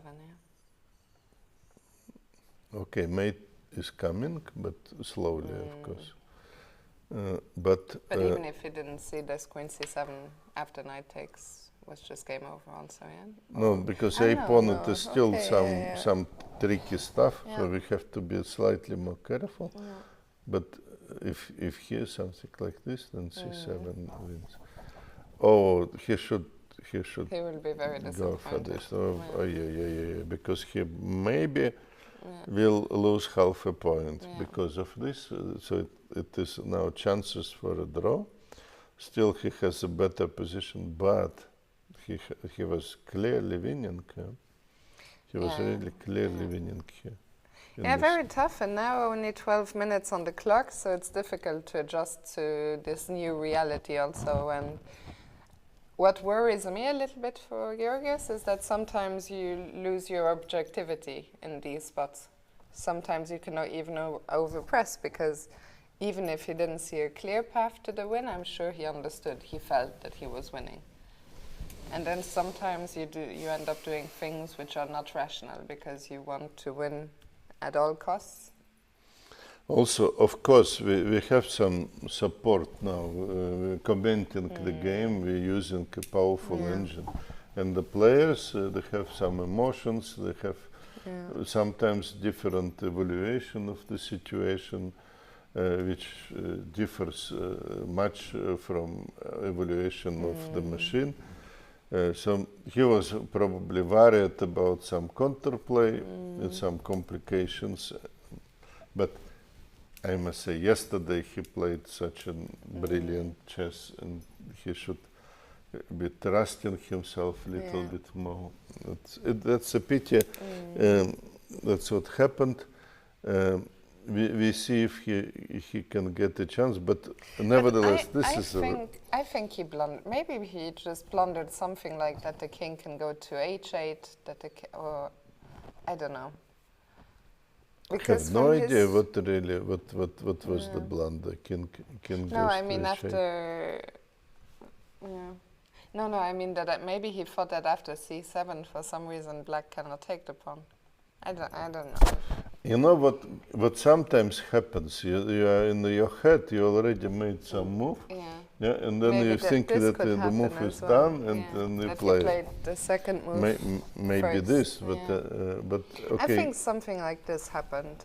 Then it is of course extremely pity. I think so. I mean, it's hard to know, of course. We are just speculating, but from his reaction when he played c7 and Hussein took, it looks to me like he immediately... It happens. You do like second move in the variation, and then all of a sudden, whatever. Because he was maybe so concerned with position, with calculating, that he forgot that he failed to do the first move. I think this is very possible. Then, of course, that's... the present for Hussein, who now Yes, he has to defend his position, but the worst part probably already behind him. Yeah, the worst part. But still, you need to defend. Yeah, still some tough defensive work ahead. So let's go back to see Dinara's game against Bagrationi and see what is happening there. Yes, we just left the position, I think, shortly before she played c4, and we are praising her for this brave move. Now it happened exactly what we considered what we were looking at. Now queen c8, and only here we deviate because she took on a4. Okay, we were not really calculating this. The principled move would be to go for queen and to keep all active options here. Yeah, so it looks like not easy maybe, but she played safe here, closer to the time trouble, understandably, that you don't want to risk maybe unnecessary in this moment. So she took the pawn, and this way securing her own position, took a very dangerous pawn, as we said. It makes sense, especially this was before move 40. Clear, so yeah. The other you can't calculate in time trouble. Maybe it is actually not so good. Maybe she saw something. So very sane play, and now she came back, move 40, so consolidated position, and we are about equal now. Bishop did bishop a5, a slightly unexpected move to me. I would ask the question, why not bishop d2, but okay, maybe white wants to be more active, and now g5. Also a very active move. No, very active move indeed, g5. I'm curious, our engine here at least is telling us 0, 0, 0. If you had to choose, which side would you rather play?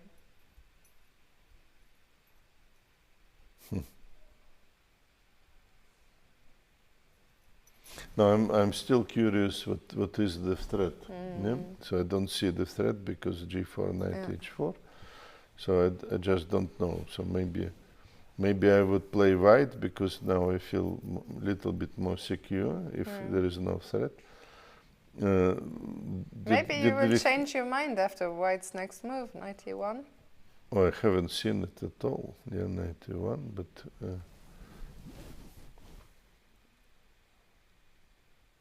okay. But I was not sure that it was threatening anything, because g5. I guess we could potentially, if the knights get exchanged and the queens get exchanged, then we'll see a handshake. I mean, it could be that this game ends in a draw. In a draw very soon. But I'm not even sure. The thing is, I'm not sure who is playing for what, Maybe nobody. Maybe nobody is playing for a win. Or white is trying something, but okay, let us see what is going on in case of change and do something. Yeah, okay. And I was wondering, even if if Dinara is happy to make a draw, if queen c7, can white even keep the... I'm sorry, no, it was after taking on and queen c7. Queen c7, but maybe white wants to play. It looks like pretty much drawing situation because black has a kind of blockade. C5? Queen c5, queen maybe e6, you have d3. We will have some draw somehow here, king f1, queen e3, and we are closer to the draw. Something like this. Yeah. And check. So some perpetual, whatever. Yeah, I think there's a very high likelihood, actually. But we will get some draw, No, nothing happened yet. 91. No, but especially probably Dinara, I think she is down to only 7 minutes. So, in my opinion, she might be happy to guide the game into a draw now. yes, in the sense, White played 91 just to stop it. Yeah, because if he were trying to play for a win, this exchange is not 100% justified, and why to do it? Okay, we have neglected all the other games from the NFA Cup for a long time, so let's take a look. One game ended in a draw, our first draw of the NFA Cup 2023. That was the game Petrovsky-Kölner. Now let's check in with Jana Schneider, who is yes, Jana Schneider is still pawn. playing, and she has some chances here. It's not easy task. Exactly. This is going to be a very long game. yes, that's definitely a tough situation. She's on the stage now. Yeah, we can see near the the players stage. there. We see the players. Difficult start for Mikhail Saltaev.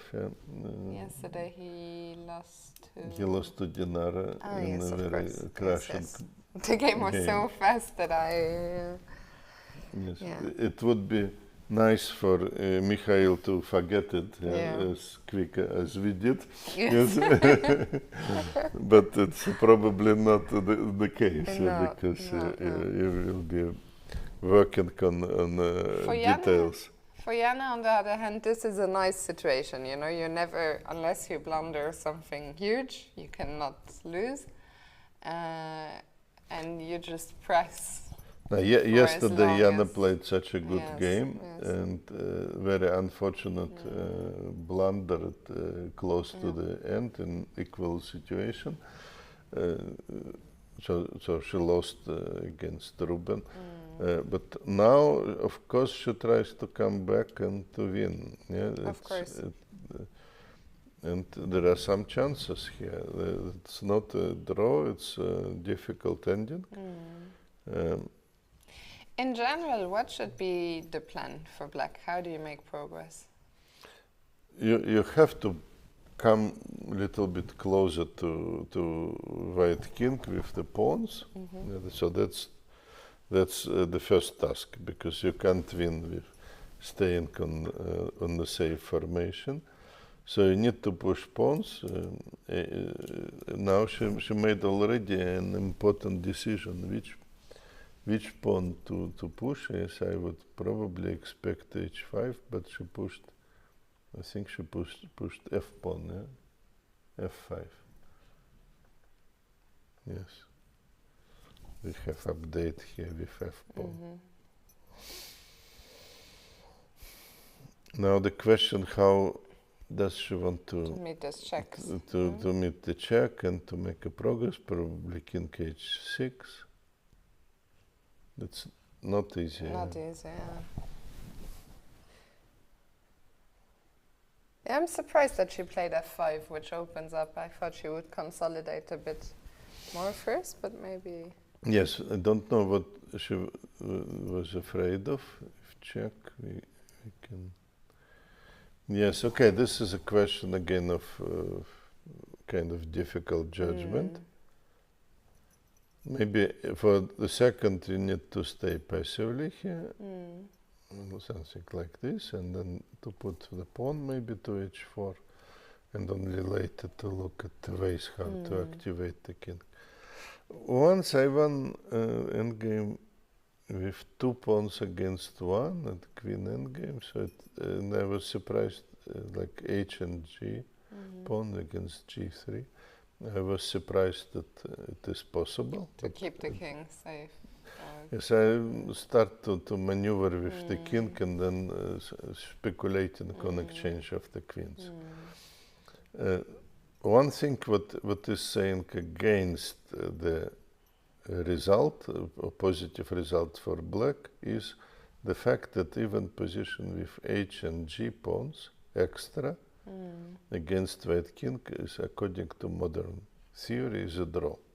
even like this. You can have 2 pawns and not to win. It's very strange, but okay, queen is a strong piece and can create a lot of confusion. So we have here move queen d5. I don't think that it depends upon the simple moves, but on the other hand, check looked a little bit more to the point, yeah? Checking. So I'm a little bit curious about queen d5 move. So I think I saw it in some of our computers. Yes, but queen somehow d5. Oh yeah, you're right. Queen d5. It was queen c6 check. That was my mistake. Yeah, it was not. I was curious why. It was queen c6 check, and now queen d5. Okay, that makes definitely more sense. Okay, I think here we'll come back here. Jana will be playing for a win for a long time. I predict that this will be, unless she falls for some perpetual somewhere, that it will be one of the longest. In fact, now I like it a little bit more because she can push h5 again, h5, and then maybe g4, without running into the perpetual, any perpetual. I like this queen f6, guarding the king. Yes, so it looks like some chances now. Okay, so meanwhile, let's check out. There's one game we haven't seen, and that's after the winter against the top seed, Kartik Venkataraman. Yes, we absolutely missed the game. Everything. No, or more or less everything, because we liked actually white position in this moment. And probably it was a good position. I'm sorry, we left it after rook d1. Black played knight b d7. White has different ways to play it. He played e5, and that probably was mistake. Yeah, because black took and was able to jump forward. That's why black took initiative. So Arthur was not, as I said, it was interesting play, but at already in the second game, he was in a critical moment, somehow losing the initiative and losing the track. So still a lot of work to do. So here black recaptured the situation with extra pawn, why not? Yeah. White played g5. We don't feel advantage of two bishops or something because knights are so good. So simply an extra... If anything, we feel the advantage of the two knights. Of two knights, yes, okay. Yes, okay. In fact, white still has some potential in the h file, but somehow he played for this. He played for this bishop c8, bishop h3. Maybe that move is not so good. So that's probably where it is definitely went wrong, because black managed to win some material. No, always going up and down. Up and down, yes. Because here there was some good possibilities, like queen c4 for black, but he took on h3. Okay, let us see what happened. Knight b5, king g2.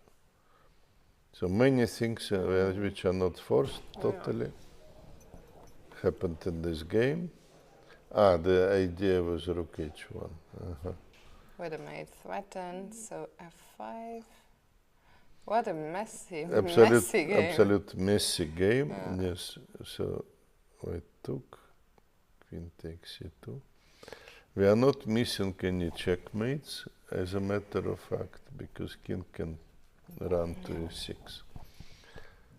So white took on g7, and that was an end of it, because now black consolidate fully and refute the attack.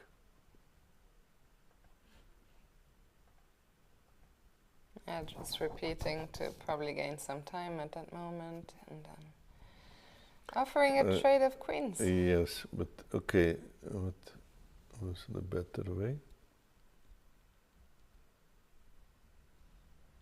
Knight g4. It was to knight g4 was a suggestion, yes, but it is difficult. Yeah, I think it makes sense to keep things under control, but if you can, yes. Yeah. But also white was not. Oh, what a move! Promoting. So white was trying at his best. Oh yeah. Wow. Okay, still, I mean. Still entertaining to the public. What a game. Yes. Okay, still. But look at the knights. They just defended everything. Yes. No, but knights are very good. We see this situation. That's how it happened. And white resigned here down too much rook. material left. 40 moves, probably time trouble for both sides. There were some chances for white. White was taking a lot of risks the whole game. But it's already second game what Arthur played, with white pieces and 2 losses. That's a bad start. Tough start, But today's game was, okay, it's not a consolation for him, of course, but he played very enterprising. It's nice to see also that after losing yesterday, he didn't change his style, He didn't try to play a quiet game. He still went. Now he is in trouble. Yeah. What to do in the third game? Yeah. Because if he continues to play like this, he may lose third game, and then it is very unpleasant. We wish him good luck, and that he will recover a little bit. Definitely, he was in both games. He was not without chances, and he actually objectively had in both games good positions. Absolutely. Okay, shall we see what's going on? Hussein game? Yeah, absolutely. We put it now as a draw. Yeah, it's very few chances, but okay. Yeah, the Hussein queens has have to come defend. off. Yeah. So just not real chances in the Hussein game. Yeah, Georgios will be very disappointed. Again, a few comments in the chat. If you missed it, Georgios, aka the Big Week, had a winning position, but then we're not sure what happened when he played this move c7. Was it that he played the second move of a variation, first, maybe? Okay, again, he should make some video on this game, because the game was very interesting. For us, it was a controversial plan, but he was proved to be right in the practice. He managed to do what he wanted, knight to d6 and c4.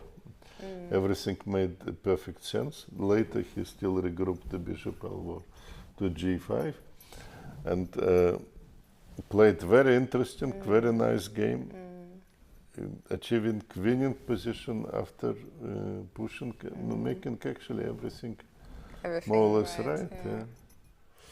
With exception of the last decision, that not playing first knight f6, he played c7 and exchange, and gave all his advantage away.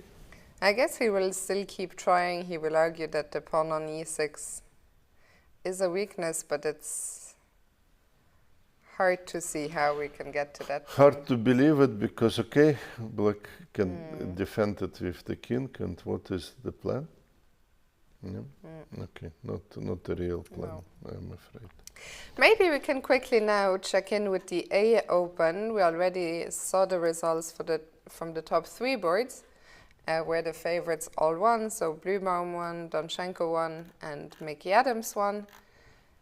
The game on board 4 between Ponomarev and Harikrishna was a draw. As expected, yes. So it is nothing serious. What is about board 5? Yeah, did we look at this Chopra We looked game? at it I thought very briefly at some point. We had this strange move G4, exactly. if you remember. Yes. Now I'm curious to see what happened. What happened? Yeah. Let us see what happened. Black played Queen H3, Queen F4, so that was the idea. It was not totally crazy, but he saw the option that he could protect everything here with Queen. Looks like an interesting game here. Yes, but it was not easy. Maybe Black should be more active here, maybe. Easy to say if you look at engine. Yeah. Knight D5, Knight C5. So at least it looks plausible, but maybe the last move is not forced. You can also do something like exchanging and bringing the rook into the game. Makes some sense to me, actually. Absolutely. Yeah. He played Knight C5, White took, and White played King F2. Yes. The way why I didn't like Knight C5, I had to take the blockaded piece away. So dangerous fast pawn now. It's again against the rule of Nimzovich, who said that the dangerous piece. But this is some kind of positional capitulation. Yeah, moving the rook from open line. All rooks are passive now, and not surprised that now the favorite is attacking. Yeah, and suddenly it all happened. And how fast. attacks? And very nice, very nice. That's wow, what a move. Yes, that already we see what. Okay, excellent that we came to this. So let me see some line. Then simply checkmate. Really beautiful. Rook H8 and now easy finish. Knight E7. Very, very nice. Very good play, of course. And in the last phase of the game, the Chopra was impressive. Very impressive. Yes. And let me read out some more results. So on the next board, the game between Ralf Åkesson and Rasmus Farne was a draw. It is, okay, Åkesson is very experienced grandmaster, so it's not... I think it was maybe the only grandmaster clash of this round, actually, this one. Could be the case, although we did not really check. No, but I had the checked table. the pairings. So it looks like it. I think so. And one game that's still going, okay, maybe we don't have to go there, it's not very exciting, it will go on for a long time, but Mendonca against Garner is still going on. Frederiksvanne has won his game with the black pieces. This game that we saw that Klaus had suggested, Nidvala against Safarli, was a draw in the end. Oh, that's actually a nice result for white generally. Yeah, and but also for black. But as it stands, it is a good result for black. Yes. So definitely. We see the draw probably in the game. Oh, yeah. Of our Let's friend. go back there. Let's quickly, I think we probably caught it almost until the end, but let's see how it finished. A great result, a great save by Hussein. Of course, he was helped by Georgios when he played this move. C7. I wouldn't say it was a great save. It would be a little bit improper because I think it was the other way around and simply missed by Georgios. Yeah? He should actually win this game. Yeah. Yeah, he will be disappointed, no doubt. Okay, it will be some other. That's life. It's the tournament. Still young. Of course, there are many rounds. We see Jana is trying, and we see some development in the game of Dinara that I did not understand. Actually, it looks like, is it 1 minute or it is? Yeah, it's 1 minute. It is very strange time management of Dinara, and why she went very in some very complicated way. I really thought that she would trade the knights, especially with this low time. And yes, but she decided to be more sophisticated. But I think it also gives us our answer, what we were wondering. I think she's playing for the win, yeah? I'm not sure. I'm not sure what is going on actually. Because I would be more worried here. Okay, maybe black still has enough counter chances to make a draw. But what about this 126? Yeah, this is why I you thought can't she play would. on the win with 126. Yeah? Aito, I am going to invite you to make a final prediction on what will happen here, and then we will call it a night, since we have some dinner plans with a birthday boy, a certain former world champion, Mr. Vladimir Kramnik, who will join the fray tomorrow. So give me your prediction on this game, maybe, and also on Jana's winning chances. Okay, I will say two draws. 2 draws. Alvor, Jana is maybe would really try, and maybe she can create something. Okay, so that is going to conclude today's show. We are going to go. That, of course, doesn't mean that you have to stop following the game. You can still watch them on multiple platforms. But from us, that's it for today. Tomorrow, a new tournament begins. The no castling chess. Yes. I need to the World Masters. By tomorrow, I will know the exact name. We will be back, same place, same time, 3 p.m. Central European time. And thank you so much for watching today. Thank you very much. Please come tomorrow. We have more exciting games to present you. Absolutely. Thank you for watching. See you tomorrow. Have a good one. Bye-bye.